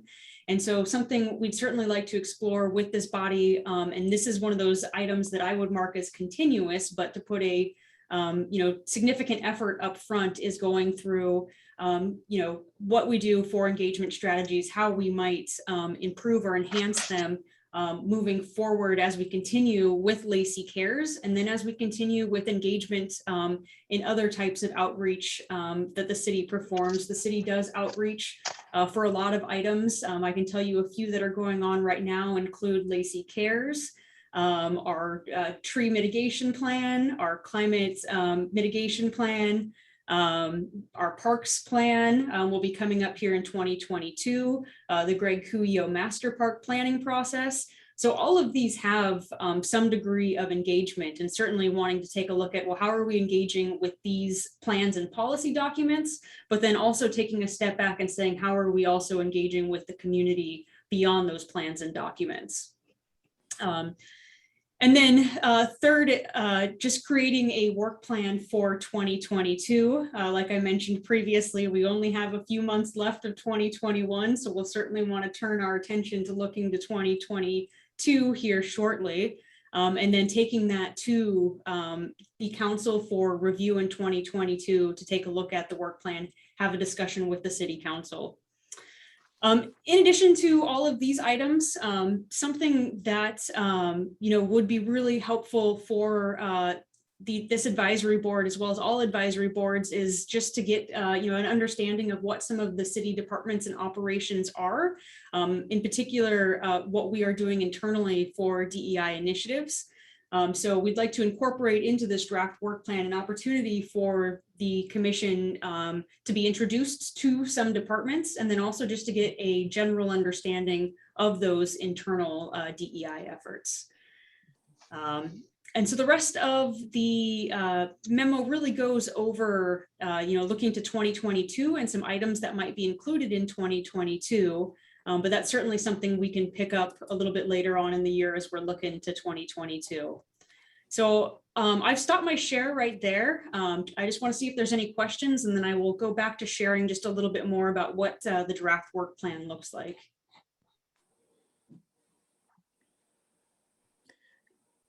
Shannon, I have a question.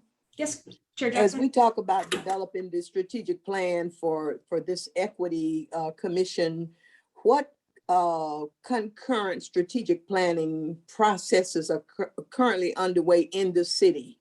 Is there an overall strategic plan for the city of Lacey, or is that what's being referred to as Lacey Cares? And how does what we're doing dovetail with those other efforts so that we aren't a side activity of the bigger activity that's taken place? That's a great question, Chair Jackson. And so, like I brought up at our last meeting, the city has several policy and planning documents. And one thing we want to make sure is that there is integration between all of them, and that we're not just working on two separate items, but that information gets shared and passed along. So it's certainly something, Chair Jackson, that we'd want this group to continue the conversation as we're looking at additional documents, like, say, a community vision plan or a strategic plan, as you referenced, moving forward. And that our diversity, equity, and inclusion strategic plan would be something that could be kind of seen as an incorporation. So if you think of your larger plan as an umbrella, this would fit under that umbrella and integrate into it, not be two separate plans, but to have that interoperability and connection. So when you say fit under that umbrella, as opposed to thinking in terms of how are the other aspects of the overall strategic plan incorporating what comes out of the equity strategic plan, it just infused into I guess is the word I'm looking for. I think infused into is a fantastic way to describe it, Chair Jackson. Yes. Okay. And when I look at some of the work items that's been laid out here, and the fact that we're already almost into 2022, thinking and remembering back and thinking in terms of the introduction that Mayor Ryder gave us at our last meeting. And he talked about the issues of George Foreman and how the issues of racism in America and all of those things really precipitated the formation of this commission. And as I look at these, these heavy work items, I'm just concerned that we don't get so far removed from the issues that brought this commission into existence in the first place. Diversity, inclusion, and equity, we kind of toss those terms around, but what does it really mean on an operational level? Racism, white privilege, exclusion, discrimination, all of those things. So I just toss that out as something that concerns me as I look at these other things that the city wants us to look at. and not get us so bogged down, so to speak, that the primary issues for our being aren't being attended to. And I don't know if I'm stating that in such a way where, you know, what I'm meaning is getting across. But I've seen in so many instances where the real issues never get arrived at because you're kept so busy on other stuff that's not really the reason for being. And I don't know what the vision statement might look like, what the mission statement might look like, but the whole issue of equity as something new to be talked about in Lacey. How do we really involve ourselves in the intricacies of that, you know, before our limited time gets shifted off into some other things. And when I look at the fact that we need to almost have a plan for 2022 now, and we're still trying to deal with 2021, get ourselves organized. We don't know what our community is feeling, you know, what they see as the needs, whether the day-to-day problems that they are confronted by that can help guide our work or help us distill it down to those primary issues that brought us into being. The demographic profile that Kim talked about, that I think we've talked about every meeting. I'm just trying to figure out how it all fits in with such an ambitious plan of work, given where we are already in the last quarter of 2021.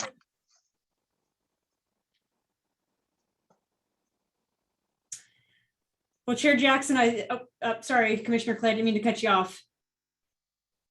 I would just hope that, or what I see happening is that we have the two things balanced, that we're working on this long-term structure, foundation that will make this commission go on forever and really be able to do the work in the, you know, and going over plans and seeing what other departments are doing.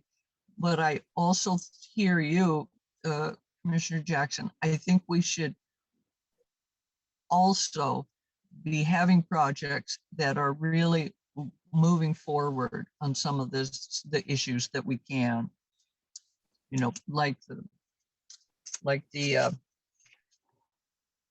restrictive zoning that's happened, and having forums to have community speak to us. I feel like we can do both and should do both at the same time, not wait.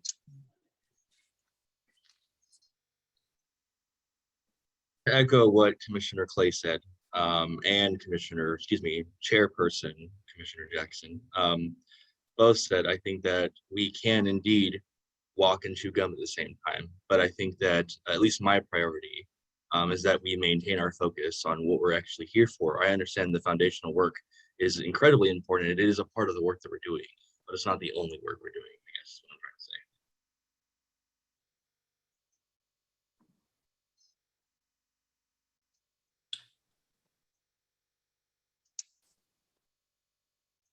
What I would like to remind the commission is that this is a draft. And so I certainly welcome these conversations about, you know, looking through, you know, refocusing, adding items, taking away items. This is a draft for this group to take a look at.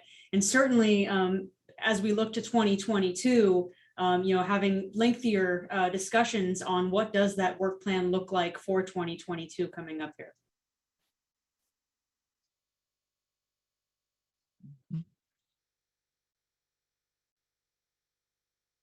The only other comment I would have, looking at the continued work on the DEI strategic plan, where we have the summer of 2022, as I'm on page 2 of 8, summer of 2022 as the timeline to, I'm assuming, have that strategic plan ready.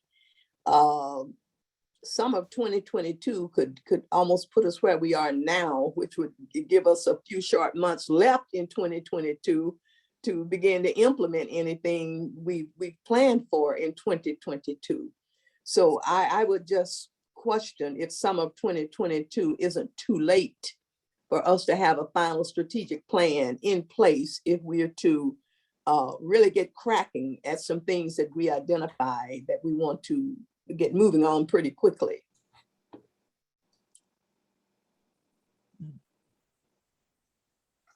And Chair Jackson, you know, certainly if we look at the draft work plan looking into 2022, we've identified, you know, that the workshops, which will culminate with, you know, that strategic plan will go until May of 2022.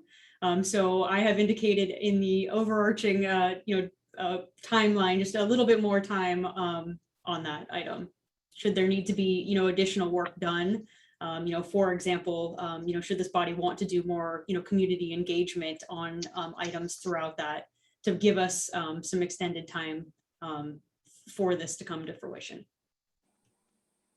Okay, thank you. Do I understand that the work plan is different from the DEI's strategic plan? So the work plan incorporates the workshops for the DEI as part of the elements for the commission. So like we discussed at our last meeting, the idea was to focus the first half of the meetings like we did tonight on the diversity, equity, and inclusion strategic plan. And then for the second part of the meeting, like we're having a conversation right now, is to focus on, you know, other business items as they come up or as they're continued on from meeting to meeting. And so that's certainly something I want to point out to this commission is, you know, if an item is taken up at the commission, it can always be extended over multiple meetings. It doesn't mean that it'll be started and finished just at that meeting. It can continue on as a discussion item, as a business item moving forward. So Commissioner Clay, to your point, I'm just going to share my screen again just to walk through and show what you all are looking at here. So this is, to go back up here, this is just the draft kind of showing some items that could be taken up here in 2021 and 2022. Again, this is all just a draft. And I want to reiterate that certainly, you know, 2021, we're only a couple meetings left, but as we look to form 2022, we'll certainly can dive into that a little bit more. So what I've done here was I took the workshops that Tevin has provided. And so I have inserted them into, here's the first part of the meeting, and then here are additional items as identified, you know, as we continue on as the Commission on Equity. And so looking forward to September 27th, which will be our next meeting, you can see that workshop 2 has been incorporated into the beginning part, and then taking a look at what items might be coming before this board would be just, hey, providing an overview of city department, city services, and then also getting some more information, a deeper dive into, you know, HR's internal DEI initiatives. And then moving into October, you can see again, it's just kind of split between these two items. You have your strategic plan work, and then you have some additional work plan items as identified.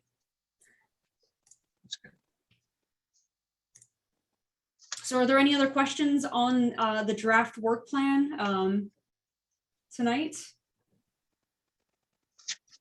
Is it possible, Shannon, to consider a first listening session from our community somewhere before the end of the year? Because I know I've seen Tevin's 10 workshops, it's workshop 6 before the listening stuff even kicks in. Is it a possibility? Yes, Commissioner or Chair Jackson, excuse me. Chair Jackson, that's certainly something that this body could consider. And that actually brings me to the next item, which goes over some other elements that were discussed at the last meeting, one being the inspirational item, but then also the opportunity for expanded community engagement with this board, with this body. So if there's no other questions on the draft work plan at this time, I could certainly move on to the next item on the agenda, Chair Jackson. Okay, thank you. Any additional questions? All right. So if you turn to page 32 of tonight's packet, It discusses the inspirational item and then a recommendation for enhancing community dialogue with the Commission on Equity. So just to give some background, at the last meeting, Commissioner Clay brought up the possibility of adding a moment of inspiration to the beginning of each Commission on Equity meeting. Commissioner Clay certainly unpacked this more, but the way I've described it as a short paragraph or aspirational content that would be shared, presumably after public comments, and then it would continue, just in that position for the subsequent meetings. Commissioner Clay, is there anything you'd like to add to the inspirational item? Yeah, no, just no. I just think it's a good thing, and it'll be an opportunity to bring a lot of different voices into the room that'll lift us up. This is Kim. So what is that really? What's the inspiration? I mean, sharing personal story, or I mean, what does it mean? My idea was from, and I have an example if we decide to, I could share it. People that have gone before us, that have worked hard, that we, come on the back of their work, somebody, a quote or a short paragraph that you read that inspires you and that probably would inspire the rest of us to do this hard work, to keep moving forward in this work. Oh, I see. Thank you. That sounds great. Yes.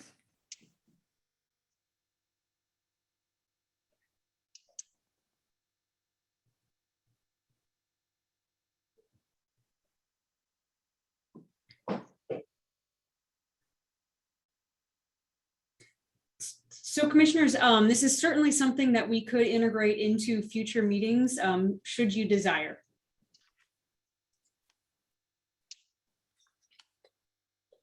Are you asking for a motion? If so, I can provide. A motion would get us started on some discussion. Yes, thanks, John. I motion to add an inspirational quote or item at the beginning of each one of our meetings, regular meetings, I should say. I second it. Is there a second? I second it. Okay, John, Commissioner John moved, and Commissioner Annie seconded that we add an inspirational quote to the beginning of each of our regularly scheduled meetings. Any discussion? Should we assign someone, or perhaps maybe divide the commission into groups where one of those from the group could, or those of that group can decide amongst themselves who might have something inspirational, or should we just leave it open-ended? My only reason for suggesting so would be that in case somebody or more than one person has something to share, that we allow equitable time for all voices to be heard. And then how much time, and should it be themed? Right. I would say we could rotate. That might be easy. And I would just say 1 or 2 minutes.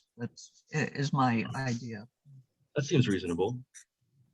Does anybody else have any issues with, I guess, being assigned it, or perhaps we can leave an option for commissioners to pass?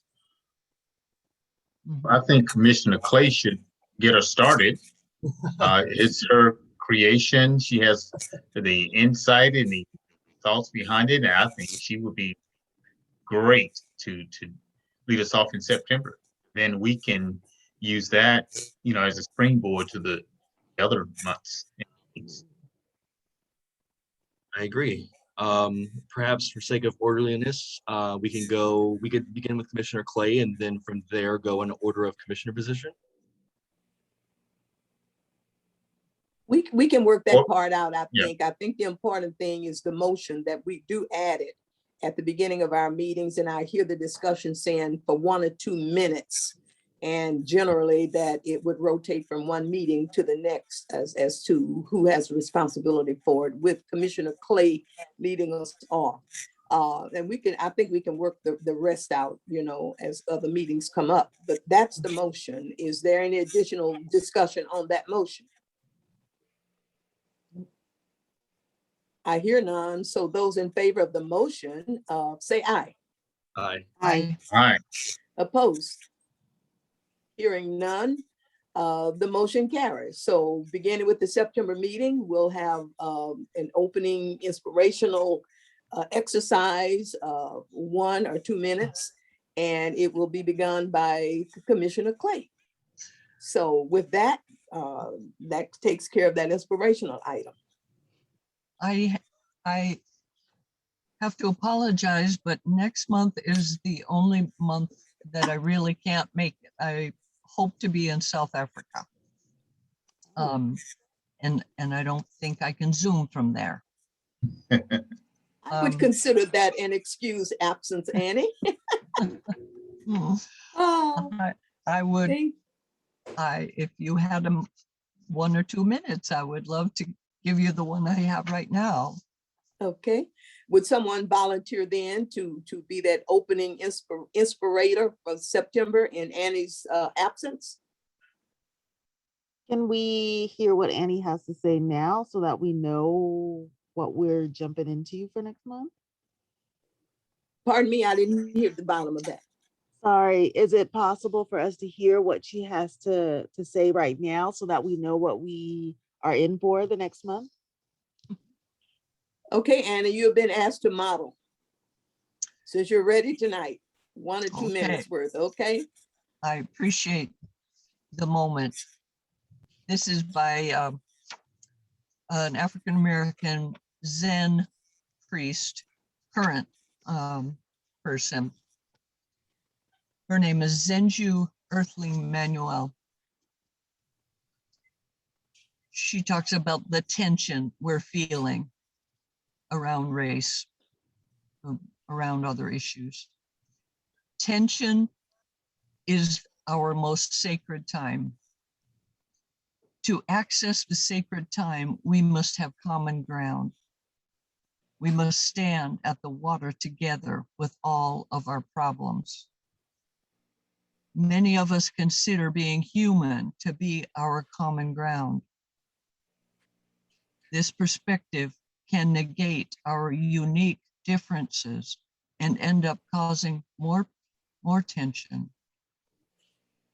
Being human is not enough common ground to navigate our challenges.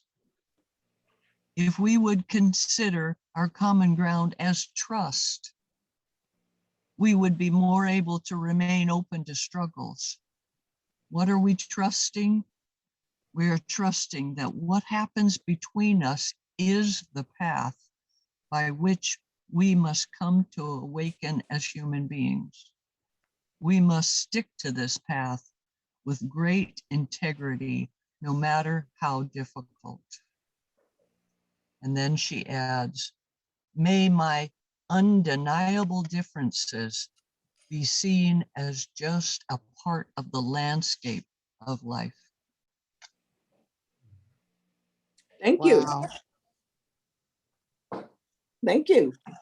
I'd like to get a copy of that. I love that.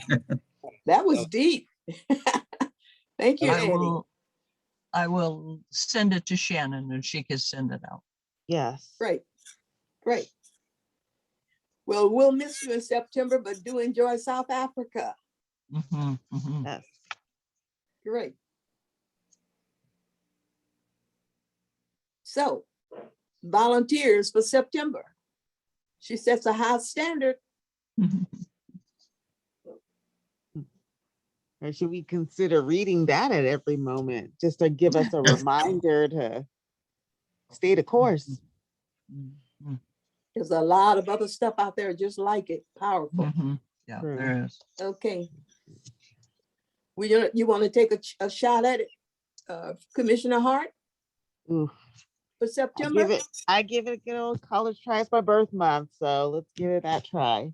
All right, very All good, right. very good. So we'll have you on the agenda for the inspirational minute at the beginning of the September meeting. Thank you very much. You're welcome. Okay. Thank you, Okay. Commissioner Clay, for modeling.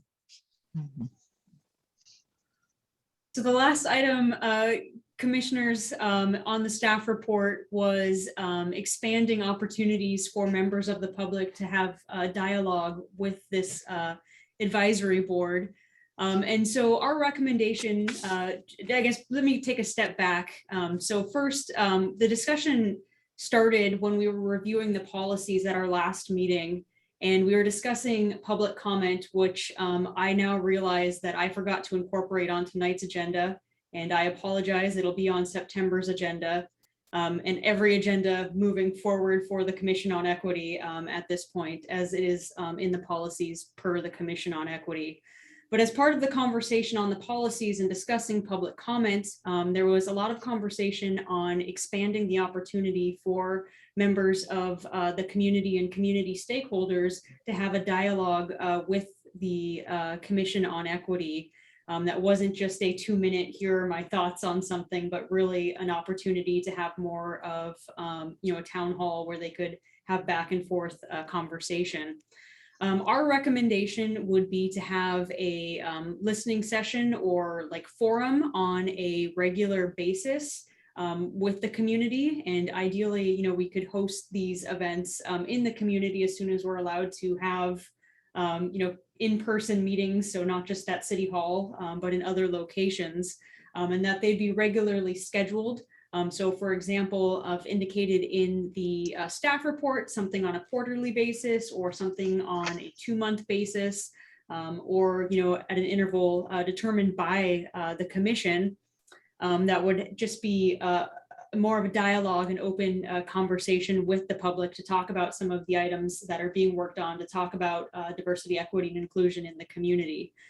The reason that this is being recommended is, one, it would provide a clear time for this conversation. As you can see with tonight's meeting, we are pushing 7:45. And so having that incorporated into these meetings would make those meetings a lot longer. So we'd be creating a time specifically for that conversation. So it would allow this body to focus on a lot of the work identified in the work plan and the work plan for 2022. It would also allow members of the public the opportunity to dialogue with this body if they couldn't make this meeting, so they would be scheduled at a different time. The limitations to this recommendation are that because they would be regularly scheduled, the public wouldn't have real-time access to have a conversation with the commission. However, they would have a scheduled opportunity so they could come in and have an increased dialogue. It's certainly something where it'd be our recommendation to do this, to start us off perhaps on a 2-month basis or a quarterly basis, and then to evaluate these conversations and the frequency after 2022 to see if they need to be increased or decreased. So our recommendation would be to hold special meetings that would act as listening sessions with the community to increase two-way communication and dialogue on a consistent basis. So with that, I'm happy to answer any questions that the commission might have. Shannon, I have a question. Is our email address available to the public, like on the city website or anything? Commissioner Stolberg, I will have to look into that. It's certainly something that we can make available on the city website if it's not. And just a real brief note on the city website, that is something that we are in the process right now of doing a major overhaul. So we realize the existing site has some limitations. Okay.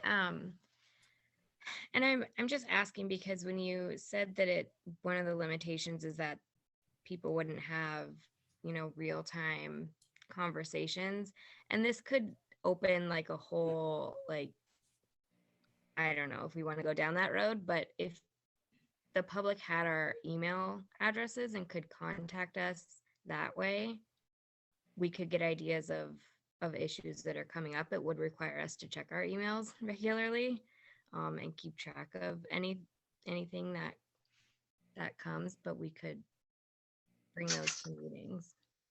I don't know if people want to do that or not. I think that's a great idea. I would only add that we could perhaps create like a what's called a distribution group, where it would email all of us their email. And at the very least, that should be advertised. I realize there's likely legal ramifications to that, because we might risk having a quorum, so that would have to be taken into consideration. So perhaps that distribution group, or rather external email, could be something like Commission of Equity at City of Lacey, and then that would go to Shannon, and then Shannon could forward that to the rest of the commission, so we do not break that quorum. So Commissioner Hedgewood, thanks for bringing up an excellent point of if an email was provided to this entirety of the group, as we learned in our trainings from our first meeting, to not reply all to all of the commissioners and to continue that conversation. But in the case of if somebody were to email you from the public, if you were to individually respond to that person, it would still be a public record. But by not including the rest of the commissioners, you would not have the issue of a potential quorum. But to John's point, we can certainly create an email address so that everything gets sent there. And then as part of the agenda packets, I can send out emails in advance to this group so that you all can see what has come in prior to each meeting. Yeah, I think that's a really good idea. Yes, a mailbox that anytime someone emails the commission, it goes to that mailbox, and then we'll just have to look at who's responsible for looking at each of those and looking at who and how we should respond. Yeah. I would suggest that perhaps if we get any emails, we have them automatically added to our agenda for the next meeting.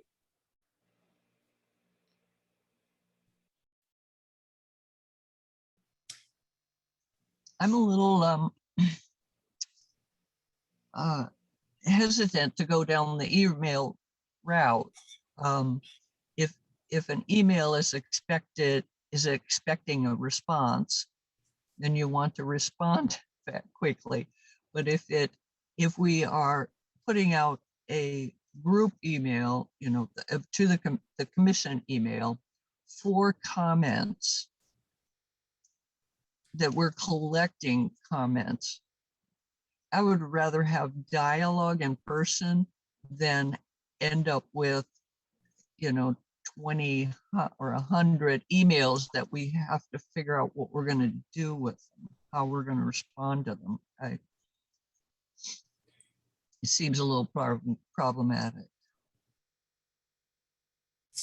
Well, I think we're going to need some combination of the two, because generationally speaking, the younger folks, all they know is email, social media, text, all of that type of stuff. They're not so keen on, in person, dialogue. Whereas more experienced people really. Say that again. And I just think we might get more comments that way from people who aren't comfortable in person. Yeah, exactly. It could be perceived as a safer route of comment to the commission rather than in person, or identifying themselves at risk to their careers or outing themselves or what have you. Yeah. And then those who are comfortable in person, when we have those community meetings or whatever, they can come in and share. So commissioners. Sorry. No, go ahead, Commissioner Hart, and then I can. So could we do like an auto response, letting them know when our next meeting is, and if they would like to maybe come forward in front of the public side forum of the meeting. Otherwise, we'd get back with them after, something along those lines. Commissioner Hart, I'm glad you brought that up. Certainly would be my recommendation that the Commission on Equity general email would be treated like public comment for this group, so that anything that was provided to that email address would be compiled and attached as, part of the next agenda packet, with the idea that this isn't necessarily a, expecting a response, but wanting to bring ideas in front of the Commission on Equity, and that, emails would be brought to the attention of all of the commissioners as part of the next agenda packet, like public comment. Mhm. Yeah, that's good. Chair Jackson, you're on mute.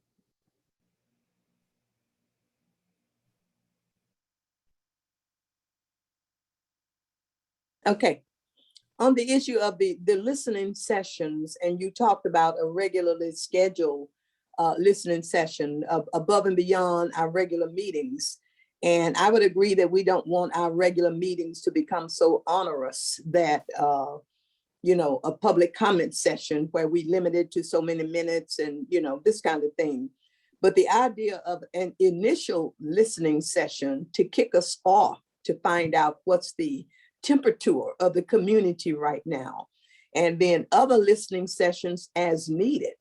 For instance, when we get to the draft mission statement, the draft vision statement, the draft strategic plan, they won't necessarily happen on a regular tempo, but to utilize the listening sessions as needed. But for that initial listening session to just jumpstart us and get us started, and then still have the public comment on our regularly scheduled meetings at the time limitations that we have in our procedures that we've called for. So I see the two things as different, but we don't want our regular meetings to become so convoluted. We can't take care of the business of the commission. I would definitely agree there. But if we can come up with an initial listening session somewhere before the end of the year, just to get a sense of what our community is thinking, feeling, looking forward to, hoping for, as we move through this process of trying to develop a work plan and a strategic plan for 2022. I have a number of people asking me, is the commission up and running yet? What are you all doing? And I'm saying we're working on it. We're getting there. But so what's our community feeling and thinking, and so that our work can be as aligned with the sentiment of the community as we possibly can. That was my thinking of a listening session sometime before the end of the year, and then others as needed.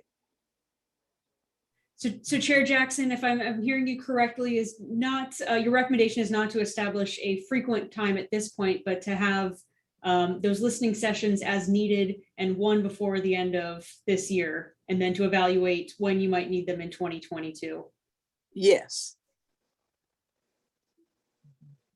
If I recall at our last meeting, we also mentioned at the end of our meetings, Chair Jackson, to provide input on the business that was taken care of during the meeting. Because you had mentioned that at all the other sessions, there's never a period that's carved out specifically for public comment on the business at hand. Of course, it would have to be moderated. But if I recall, that was something that you brought up as another item for our attention as well.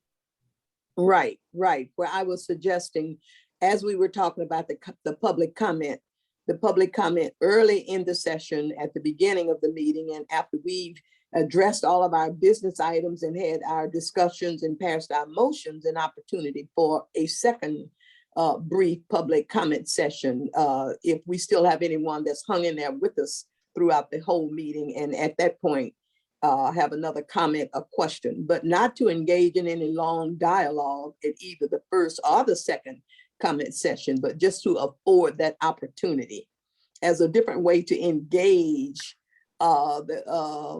the kind of people who don't ordinarily partake of public meetings. Excellent. So if I'm hearing you correctly, then it sounds like we're in agreement that having a moderated, regularly scheduled period for public comment at our regular meetings, in addition to the listening sessions, etc., something that might be an item to implement. So commissioners, so we have a public comment period scheduled for the beginning of the meetings. To schedule a second public comment opportunity at the end of the meetings, again, I think just a couple of things to highlight as far as limitations for that goes is number one, our meetings are going to be fairly lengthy. And as Chair Jackson has already said, for the few people who have hung on that might want to provide additional information. But also it doesn't allow the opportunity for other people who might watch the meeting in the next couple of days to provide it, or people who can't make the meeting tonight to engage with that. So as far as a second public comment period within one meeting, I would recommend against that, and to just to incorporate, the listening sessions and have the public comment at the beginning of the meetings for the reasons that I just outlined. I follow what you're saying, Shannon. I follow what you're saying. Just an idea I tossed out there, trying to enhance participation and engagement of a community that for whatever reason shy away from public engagement. But let's give this a try with the one public comment session at the beginning, and if we're seeing more need later on, we can revisit and readjust if need be.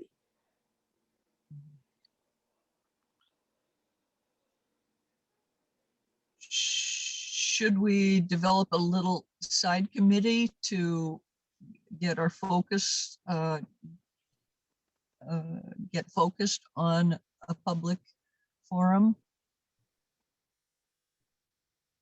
I would like to maybe get the input from the Lacey Cares. They're going to be getting some major concerned, categories of major concern. Might use that when there's some other things that we could get, and in planning it.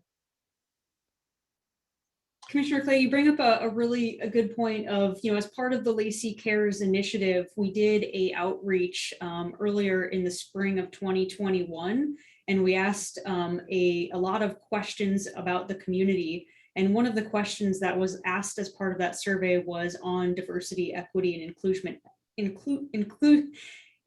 efforts here in the community. So certainly, something that looking towards future commission on equity meetings would be to bring back the findings of what was brought in through that part of Lacey Cares, but then also how we can get more information moving forward with the other phases of the Lacey Cares initiative.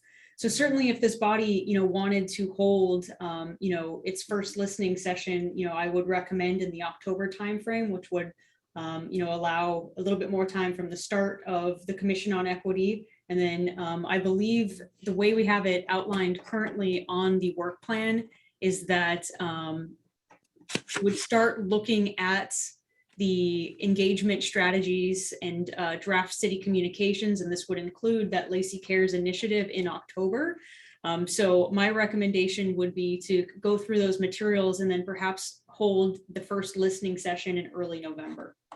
Mm-hmm. Sounds good. That sounds like a good approach. Mm-hmm.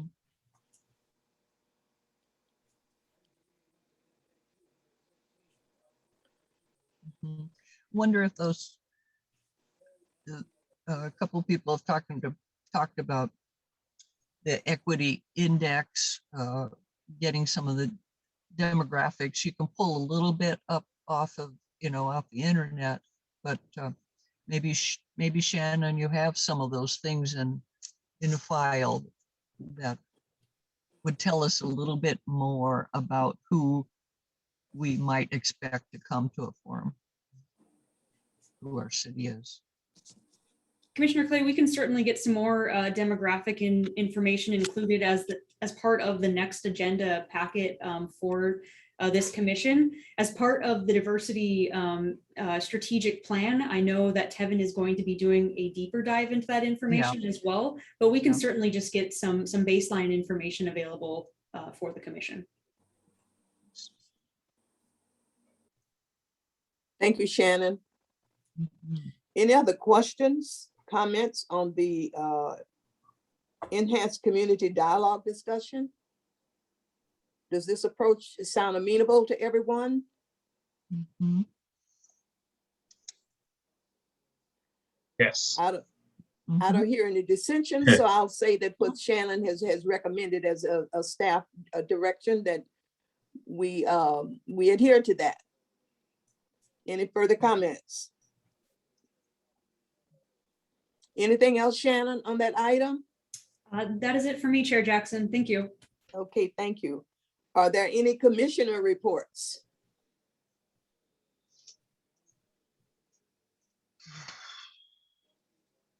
So at the last meeting, we didn't have any commissioner reports either. And if you recall, I suggested that we all introduce ourselves and a bit of who we are and what brought us to this commission. For those that weren't present at the last meeting, perhaps we could invite them to share that now if they feel comfortable. Well, I'm looking at the time, Jonathan, and I Sure. see it's already 8 o'clock. Sure.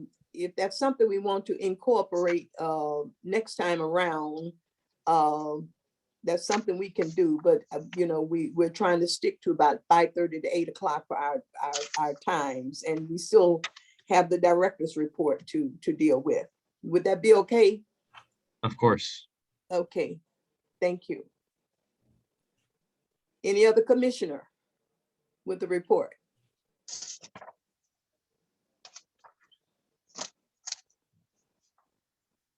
I don't have anything as a commissioner, so not hearing any others, then our director report, Shannon. Chair Jackson, I have no report for tonight's meeting. Okay, great, great. And with that, then, if there's no other business to come before the commission, then we would adjourn at 8:04 p.m.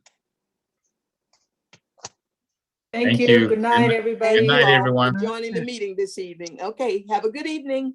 Enjoy night. South Right. Africa, Annie. All righty. Okay, thank you, Shannon. Thanks, Shannon. Thank you, Shannon. Okay, goodbye now.